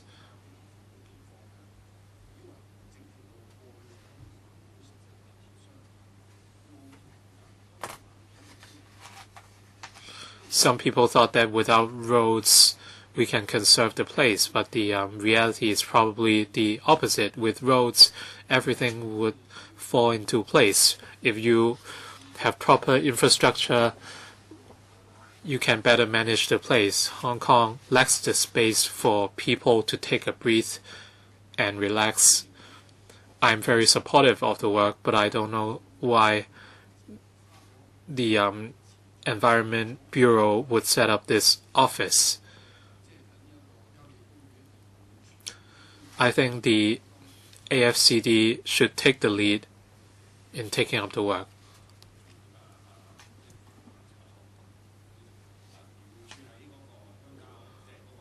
Secretary, the AFCD falls within the ambit of the Environment Bureau, and there would be internal coordination. No, this is more than the nature conservation work of the AFCD. Now, this touches upon the culture of the villagers and so on. So our proposal is appropriate. So on ecology, the work of the AFCD is actually under the Environment Bureau. Now, I support this policy. Now, the $500 million spent, I don't want it to just go to salaries and wages. Half is to support community activities, and the other $500 million is for countryside minor works. Now, under the district offices, there are also $2 to $3 billion for this type of work. Now, but I'm concerned that different bureaus and departments are working on their own, and so there is little coordination, and money would not be well spent. Now, this is what we're trying to do. We want to achieve interdepartmental coordination in resources and policies. Now, in some countryside areas, it's difficult to get connected to water and electricity supplies, and we try to do that on a coordinated basis. Now, this office will coordinate the resources and efforts by different departments. In the past, there are different priorities under different policies. So very often we may not be working in step with each other. This is what the CCO is trying to improve. So some money is put on minor work, some money is spent on various activities. So there will be coordination with the HAD and so the resources would be better used. So there wouldn't be any overlap. For instance, on heritage, we would work with the Development Bureau, which has an office on heritage, and we will try to avoid overlapping of manpower and resources. Now, when this goes to the establishment subcommittee, you should provide a better account than in paragraph 6. Next, second round, 3 minutes, please. Strictly, please. Chair Pen? No, I have no question. Elizabeth Quack? Now, the Secretary said that you stress biodiversity and conservation of the countryside, on water supply and roads. That's not under your initiative, is that right? Now, on infrastructure, now if we are to revitalize Lai Chi Wo, which infrastructural works would be key? So the pier and the roads and the toilets would be key. So we want the village to have sustainable development, and that's what we are trying to do. Okay. So you chose Lai Chi Wo and Sha Lo Tong as your priority projects. Now, there are so many villages in Hong Kong. How to be on your priority list? What procedures have to be gone through, and which bodies or organizations can apply? This is a good question. Now, this is what the advisory committee has to consider. We will have certain principles or criteria to determine the priorities. For instance, Mui Chi Lam and other villages also want to have these opportunities. Now, each village has its own value. Now, the government and the advisory committee will draw up certain criteria, and there will be an interactive process so that people can participate. There will be scope for airing people's views. So you would set up a committee, and then there will be a table of criteria telling people how they can apply. Now, in establishing these criteria or principles, there would be an interactive process. We will disclose later what will be the mode of this process. So the office would be set up first, and then we will have a committee. And what role will the LegCo have? Now, there will be different stakeholders involved. Of course, LegCo is one of them, and you can offer your views on deciding on the principles. Now, the document says that under the Environment Fund, there are over 10 locations, including Sha Lo Tong, that were identified. Now,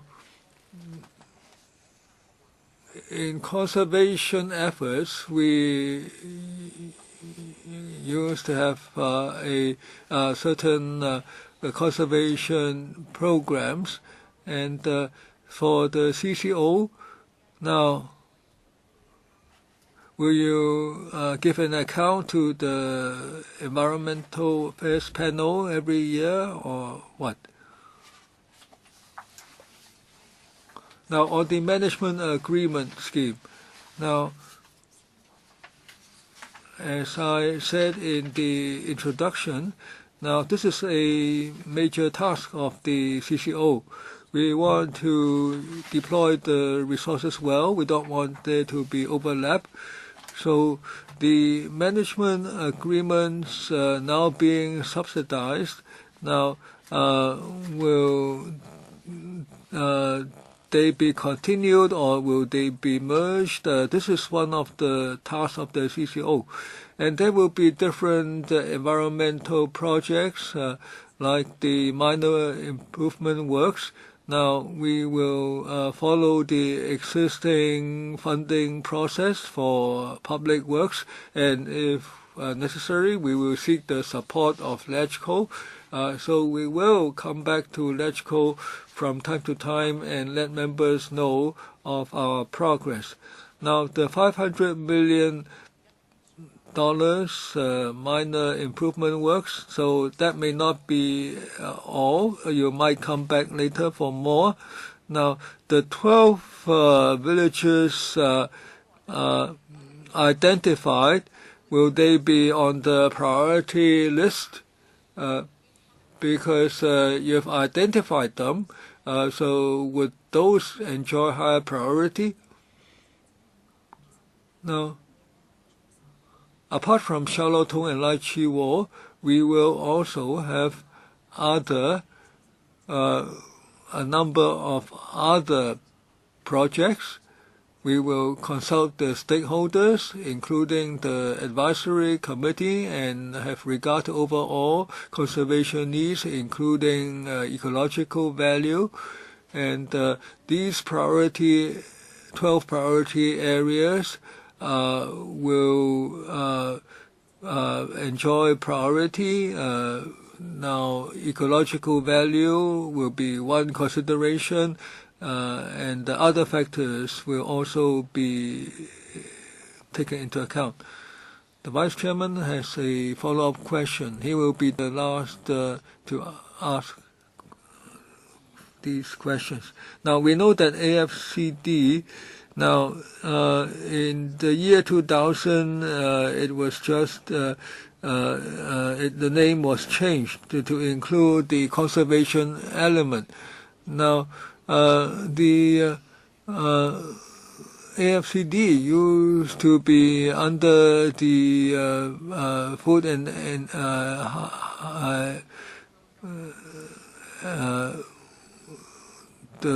another bureau, but now it's been reorganized. Now the CCO will overlap with the conservation element in AFCD. So you have to explain that when you go to the AFCD, to go to the establishment subcommittee. Maybe the AFCD should leave out the conservation part.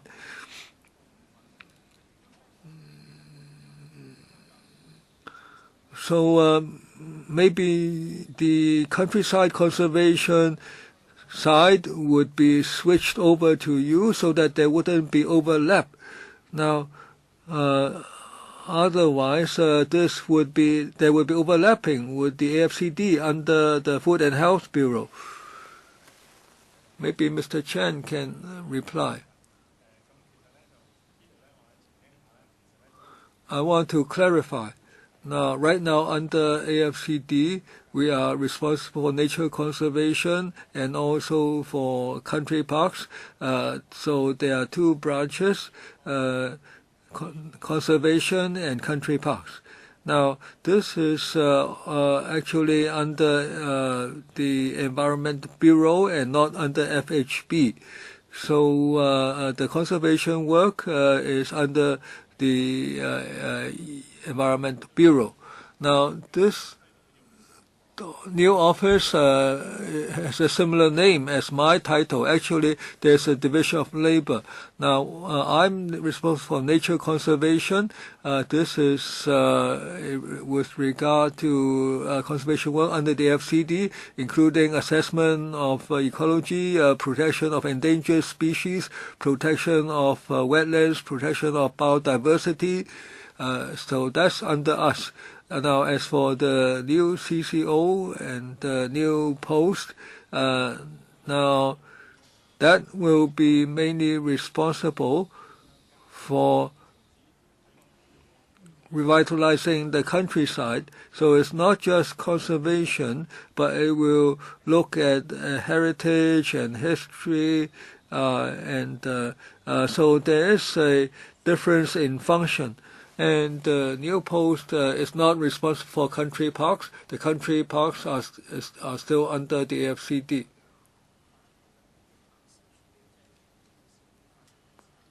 Well, there is also the Conservation Office under the Development Bureau. So this is to be submitted to the Establishment and Subcommittee and the Finance Committee because there will be a new directorate post and there will be $1 billion of funding proposal. So will members indicate whether they support this item going to those two committees? No objection? And finally, last item of agenda. Now, today's meeting is improving water quality in Hong Kong. Now, the meeting will take us to 6:30. There are two documents, CB bracket 1 349 17 to 18 05, and then there is the background brief.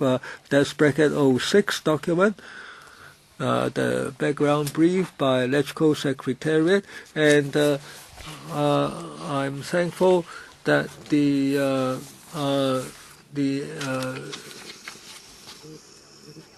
government will take us through this rather technical document, and there will be a PowerPoint. So maybe the Secretary, I'll turn over to you.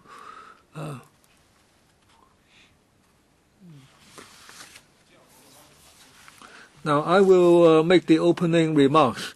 Now, good afternoon. The government has dedicated itself to improving water quality. And through a series of initiatives, we seek to improve water quality at the Victoria Harbour. And in December 2015, the Harbour Area Treatment Scheme, or HAT Stage 2A, was fully commissioned. And since 2011, the cross-harbour swimming race was resumed, and it has been moved back to the legendary route in Central Harbour in October. And this shows the improvement in water quality of our harbour. And in January 2016, we commissioned a consultancy. We commissioned a further study on improving water quality at Victoria Harbour through actual visits and data analyses. We came up with specific pollution control measures in order to improve the odor and appearance of the harbour. The government has been maintaining and reviewing the system, and among the infrastructure facilities, and the two main pen stocks from stage 1 of HATs will almost be expired, so maintenance works will be conducted at the Stonecutters Island treatment plant. I now invite the EPD and DSD to talk to us about the Stonecutters Island plant main pumping station and the maintenance works. There are 3 parts, Chairman. We would like to talk about the overall improvement of water quality in Hong Kong in the last 30 years. And we are carrying out a further study to improve water quality at Victoria Harbour, and we are almost completed. And the DSD will outline their main maintenance works. as the Secretary said, water quality has substantially improved. The overall compliance rate is 86%. At Chak Mun, Hau Hoi Wan, or Tolo Harbor, at these shallower water bodies in the summer, the dissolved oxygen level underwater might be relatively low. But the overall water quality objectives compliance rate is 86%. As for inorganic nitrogen, as we are affected by the Pearl River estuary waters, the level is rather high, but red tides are uncommon. For our beaches, all 41 gazetted beaches are compliant, and this is a major improvement compared with 30 years ago. As for our streams and rivers, compared with 20 to 30 years ago, there are substantial improvements. And at 84% of the stations, we are achieving the quality of excellent or good. And at Tolo Harbor, in the past 20 or 30 years, with the Tolo Harbor Action Plan, the main indicators have improved. Phosphor has gone down by 60%, and the number of red tides went down from 43 times in 1988 to 5 times last year. So water quality has improved drastically. So the E. coli count went down by 90%. And nitrogen also went down. And as such, the legendary route could be reopened this year. The compliance rate at the Victoria Harbour is 93%, and there are 2 measures we must continue. We must deal with the odor and pollution of polluted or contaminated stormwater, and we need to maintain the relevant facilities. We carried out a preliminary survey in the last 2 years, and starting from January last year, we investigated more than 4,000 stormwater drains, and we found that many of them are polluted. And there are 27 problematic drains along the coast, and we have looked at engineering and non-engineering methods. We will look at the extent of the pollution, the odor, and the number of visitors. We have identified 10 priority areas in building dry weather interceptors, flow interceptors, and at these priority areas at the upstream, we will reinforce the drainage works. And there are 3 types among these 10 areas. And at Hong Kong and Wan Chai North, we will introduce dry weather flow interceptors. We will invite the DST to talk about their work. Chairman, I'd like to talk about our maintenance work in stage 1 of heads. We need to replace 2 major penstocks. I think we have a technical glitch here.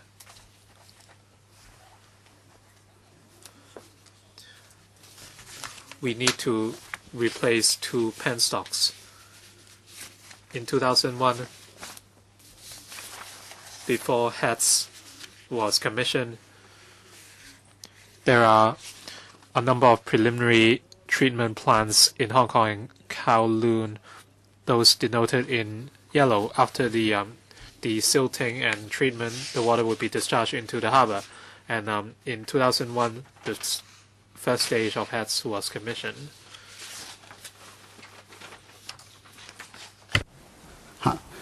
喺2001年咧就第一期嘅政。In 2001, Stage 1 of HETS was commissioned. A series of deep tunnels were built. In other words, the lines in green. These green tunnels would bring the treated sewage to the new stone cutters treatment works, the yellow dot, and there would be further processing or treatment to remove most contaminants before the sewage is discharged. 咁我哋可以繼續睇 OK， 首好好個啦，而家係應該係淨化海港計劃，但係就係右下角就2015年10月啟。So we can look at the next slide. The stage which was commissioned in December 2015. Stage 2A was commissioned in December 2015. The orange lines denote the deep tunnels, which again connect to the Stonecutters Island plant for further treatment. We can look at the Stonecutters Island sewage treatment works. In Stage 1, after the sewage is collected in Kowloon East and Hong Kong Island, there would be 2 routes or channels, and there is a main pumping station 1, and on top of that there are 2 tunnels connecting to the sewage. Since they are deep tunnels, the sewage would be taken to the MPS 1 before they are treated at the treatment facilities. And there are 2 penstocks connecting to MPS 1. They are penstock 1 and penstock 2. After Stage 1 of HETS was completed, the DSD conducted maintenance on all facilities in the plant.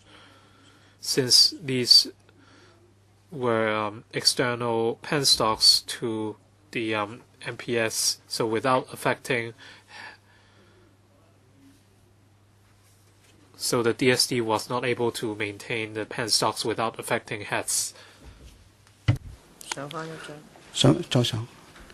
咁而家大家見到右邊咧就係2號主泵。To the right, we have MPS 2. So it was completed in Stage 2. The red arrow denotes the arrival of sewage via another tunnel. And in Stage 2 of HETS, we built a green connecting tunnel to connect both main pumping stations. So with 2 main pumping stations and the connecting tunnel, we could replace the 2 penstocks.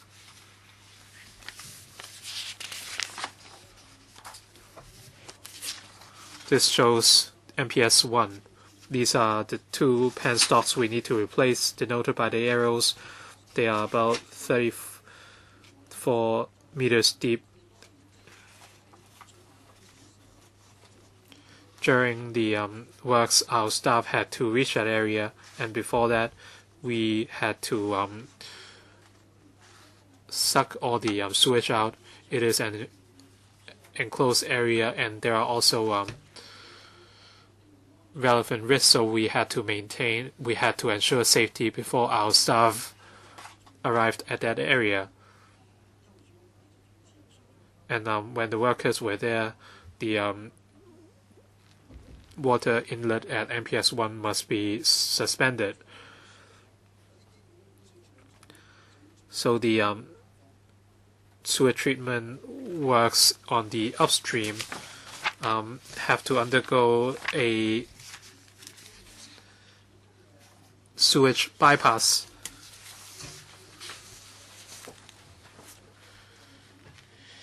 If the discharge point can be located on the seabed, it would be ideal. So for the sewage from the 7 treatment works, we would make use of the sea outlets of the plants, and the blue labels denote the discharge points, and they were all located at points of fast currents, and they would be this discharge or sewage would be diluted and dispersed.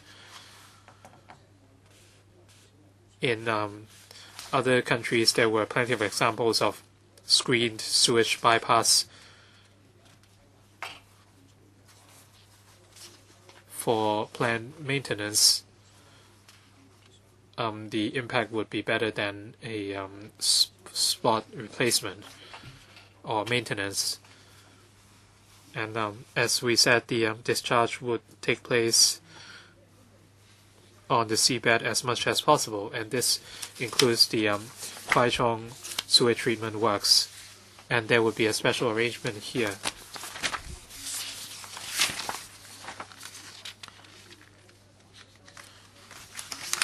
For the original outlets or outfall, there was a digging works to deepen the area, so the existing submarine outfalls were removed. So we have a series of measures so that the sewage is discharged near the bottom of the sea. Now, there's a device to discharge at the bottom of the sea, so the water flow there is quite rapid, so the dilution is achieved. Now with main pumping station 2, that is stage 2 works, and there's a connecting tunnel, so this will be helpful for replacing the penstock at the main pumping station 1. So there are 4 points I'd like to make. First,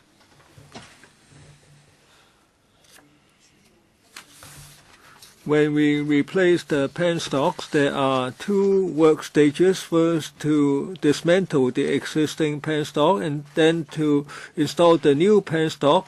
Each takes about 3 months. Now, with main pumping station 2 and the connecting tunnel, then when we conduct this stage of the works, the discharge can be diverted to main pumping station 2. So that the sewage is handled normally. Now, even with this diversion, we have to conduct the temporary blockage beforehand. Now, this is where the existing penstock is. The staff has to go down to replace the penstock. The sewage has to go to the tunnel. There has to be a temporary separating wall. So this wall has to be installed and subsequently removed. And during this time, we cannot achieve the diversion, and this takes 2 weeks. So we have to do a bypass at the upstream treatment plant. Now, even with this bypass, now stage 2 works. There's another tunnel connecting the main pumping station 2 to Stonecutter treatment plant. So the sewage treatment is not affected. And in West Kowloon, there is a treatment plant that connects directly to Stonecutter Island treatment plant. It doesn't go through the main pumping station. So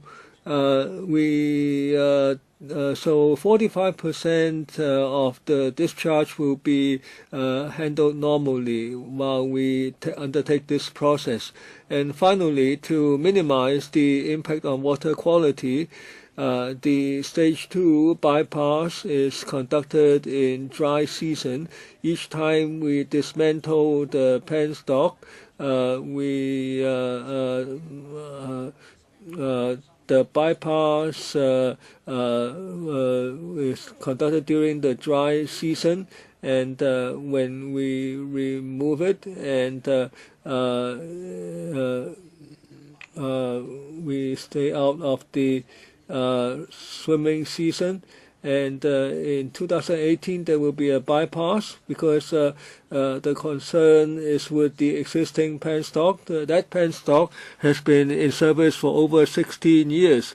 So recently we were able to observe that its top part is beginning to rust. Now it's hung by a structure that so there's a risk of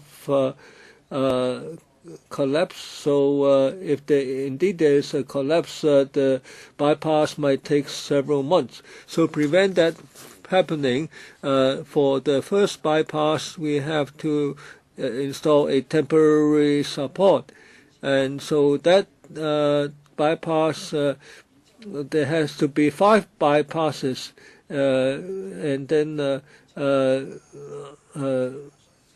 when we dismantle and when we install, it will be 2019 on swimming season.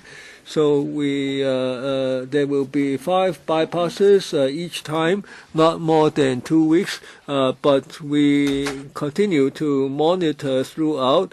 Maybe we can speed up the bypass, and if we can, we will try to reduce the time for the bypass. Please be succinct on the water quality.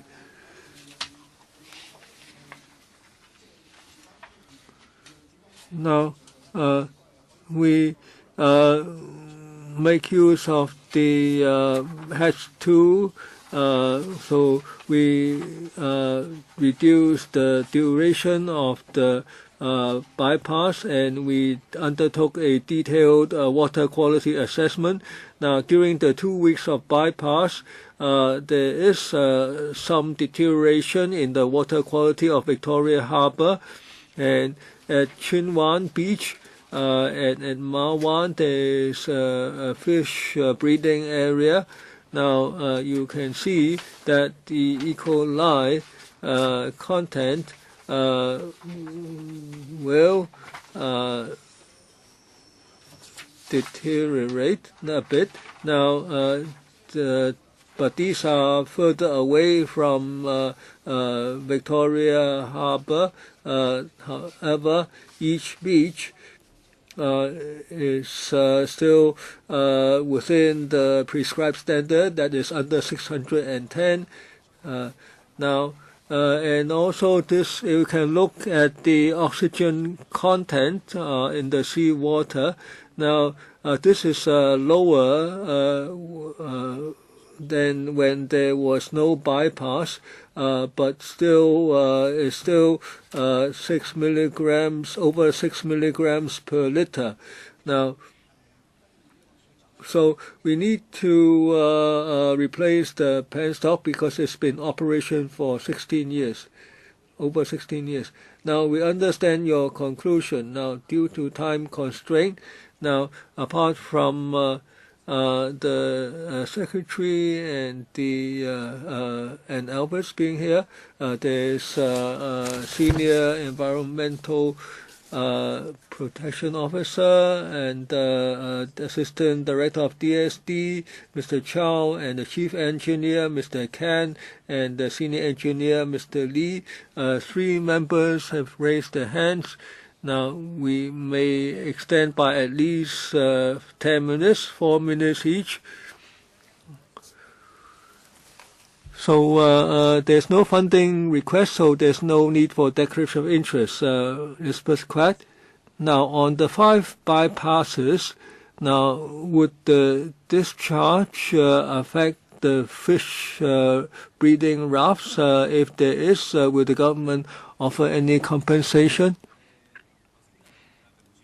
Now, DSD has already given a detailed briefing on. They have done a careful water quality assessment both on the east side and west side of the harbor, and both the oxygen content and the E. coli count are well within the limits, and we will closely monitor, and the FCD will take samples every day, and the data will be disclosed on the internet to the public.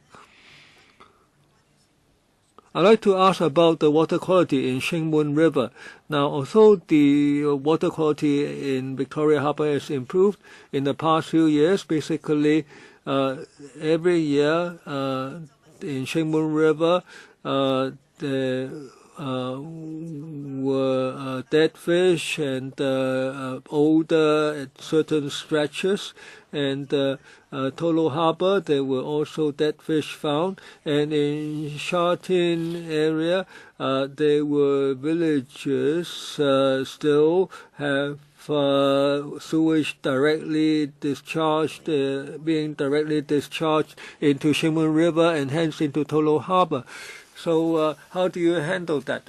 Now, you say that Shing Mun River quality is very good, but the residents complain of the odor. In the past few years, through the Tolo Harbour Action Scheme, now the Tolo Harbour and Shing Mun River quality has improved sharply by 80 to 90%. Now,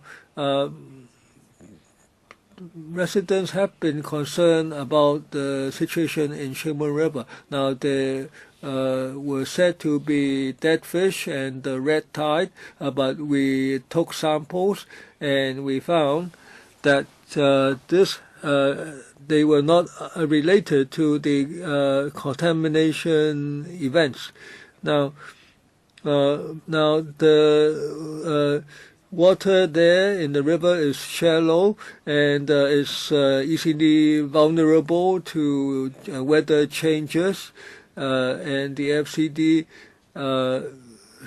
found that it has little to do with the red tide, apart from isolated cases. Now, we will continue to step up the pollution control at source, especially illegal discharges and connections, and we will also speed up the treatment of the Shing Mun riverbed, and also, as the member mentioned, we will continue to take forward the drainage works and to make sure that the small houses are connected to the proper sewerage. Now, all along you didn't get the funding to continue to improve the water quality. Now, since water quality is so important to the government, will you give priority to the sewage discharge improvement works? Yes, you will see a lot of drainage funding proposals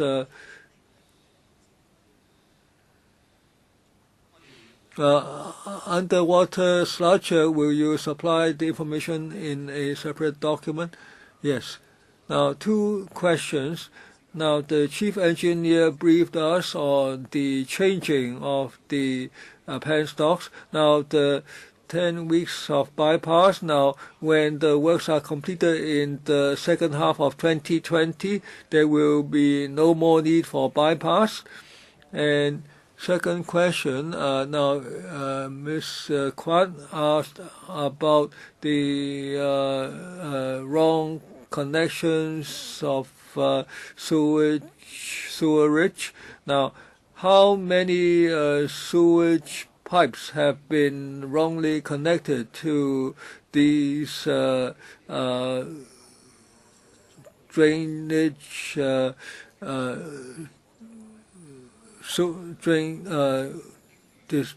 discharge outlets? Now, you said that the pollution has to do with the wrong discharge. Now, many members of the public don't know which are the storm drainage, stormwater drainage, and which is the sewer drainage. Now, how do you enforce the law, and how do you educate the public? Now, concerning the connecting of the sewerage, now there are 150 rainwater outlets that have been wrongly connected, and 27 outlets into the Victoria Harbour are subject to this kind of wrong connection, and we are tracing the wrong connections. Now, there are 10 priority areas for us. Now, those are drainage outlets that require follow-up, number 79, of which 25 will be handled this year, and we will follow up on the rest. On the time taken for bypass, the DSD, Mr. Chow. Now, changing the 2 penstocks requires only these 5 bypasses and no more thereafter. On stormwater drainage, wrong connections to the stormwater drainage. Now, we want to adopt non-works approach, that is education and publicity. And secondly, we have set up interdepartmental unit, and we will involve the FEHD to educate the restaurants not to discharge the wastewater in the back alleys. And we will step up enforcement in this regard, both by us and the FEHD. And we will adopt the dry season flow interceptors, and we will intercept the wastewater downstream. Next, Chairman Pan. Now, For the strategic discharge plan, we invested a lot of money. It was deemed a project when the Brits tried to capitalize, and we only saw results in recent years, which is good to see, because people can again swim in the beaches. So the Drainage Services Department have done a great job in recent years. DPD also installed dry weather flow interceptors in nearshore areas, so I acknowledge their work. This bypass exercise might sound sensitive, but if we do not maintain the facility, the potential collapse of the penstocks might be a catastrophe to our environment, and I'm especially concerned about the Qing Yi area.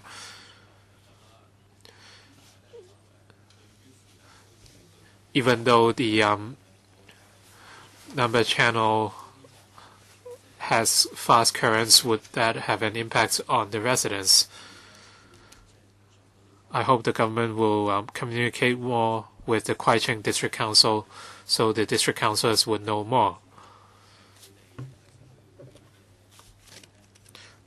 I realize that Kwai Chung District councillors also made such requests, and I'm sure you have received that request as well. And at Mawan, there's a fish culture zone, so I hope the government would monitor the zone.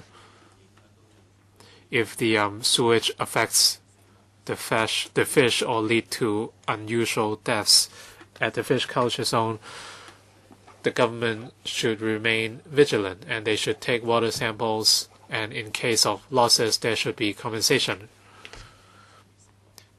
Can the government make such commitments? Chairman, on the issue of communication, we have received views from the Kwai-keung District Council, and we will enhance communication with the District Council. We will also set up a hotline, and there will be dedicated liaison officers from the DSD to relay the messages to District Councils. At Mawang, the DSD would carry close surveillance, and the surveillance has actually started, and the data would be published. And through our interdepartmental group, the AFCD is also a member, and they also have a role to play. On the issue of odor,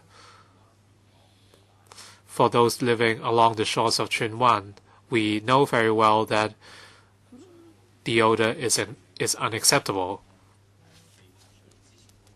So before the sewage is discharged from the sewage treatment works, I hope you can carry out some odor prevention measures. And as for the discharged sewage, they should be diluted. November is not a dry season yet, and there's still quite a bit of rain. So I think you should carry out these works when the dry season comes, for example, in December. That might be more appropriate. Thank you very much.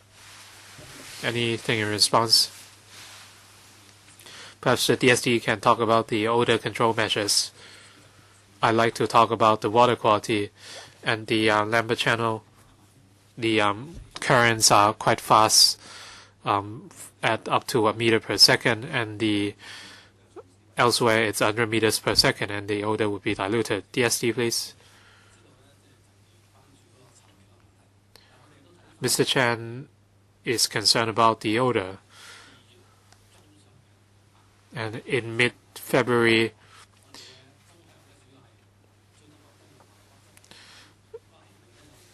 and the breeze was northerly and northeasterly, and the breeze was or the wind was towards Qingyi, and we would add calcium and biosuppressants so that the water would not be deoxygenated. Thank you very much. Dr. Priscilla Leung cannot attend the meeting today, but she sent in a letter on suggestions to improve water quality at Victoria Harbour. It has been circulated already, so I'm the final member to go. I have 3 questions. Does the sewage bypass require any EIA? And are you going to come here for funding, and how much would you need? For the E. coli count at Castle Peak Road, there is a section which is close to the limit at 591. How would you monitor that section? I would address the first and third questions, and for the second, I would leave it to the DSC. As for the EIA, this is a maintenance work for MPS 1. The work started before 1997. It is not controlled under the EIA ordinance, but the DSD conducted a detailed water quality analysis. So for all potentially affected areas, there were detailed studies. So the water quality report would be uploaded online. As for the near shore area, since it's rather close to the outlets, the count is higher than other beaches, but this is still within the threshold of 610, and we are not at a swimming season, and the beach is not formally open. It's only open on the 1st of April. But since some people would swim in the winter, we have touched base with the LCSD, and they would remind the swimmers to leave, and we would also disclose the surveillance data. As for funding, we have already reserved funds within stage 1 of HETS. The replacement of pen stocks would lead to reliable and efficient operation under HETS, and the water can be redeployed to another pumping station. So you will not be coming back for funds, right? So thank you very much all for attending. So we have no other business. So a Merry Christmas and Happy New Year ahead, and see you again in 2018. Thank you.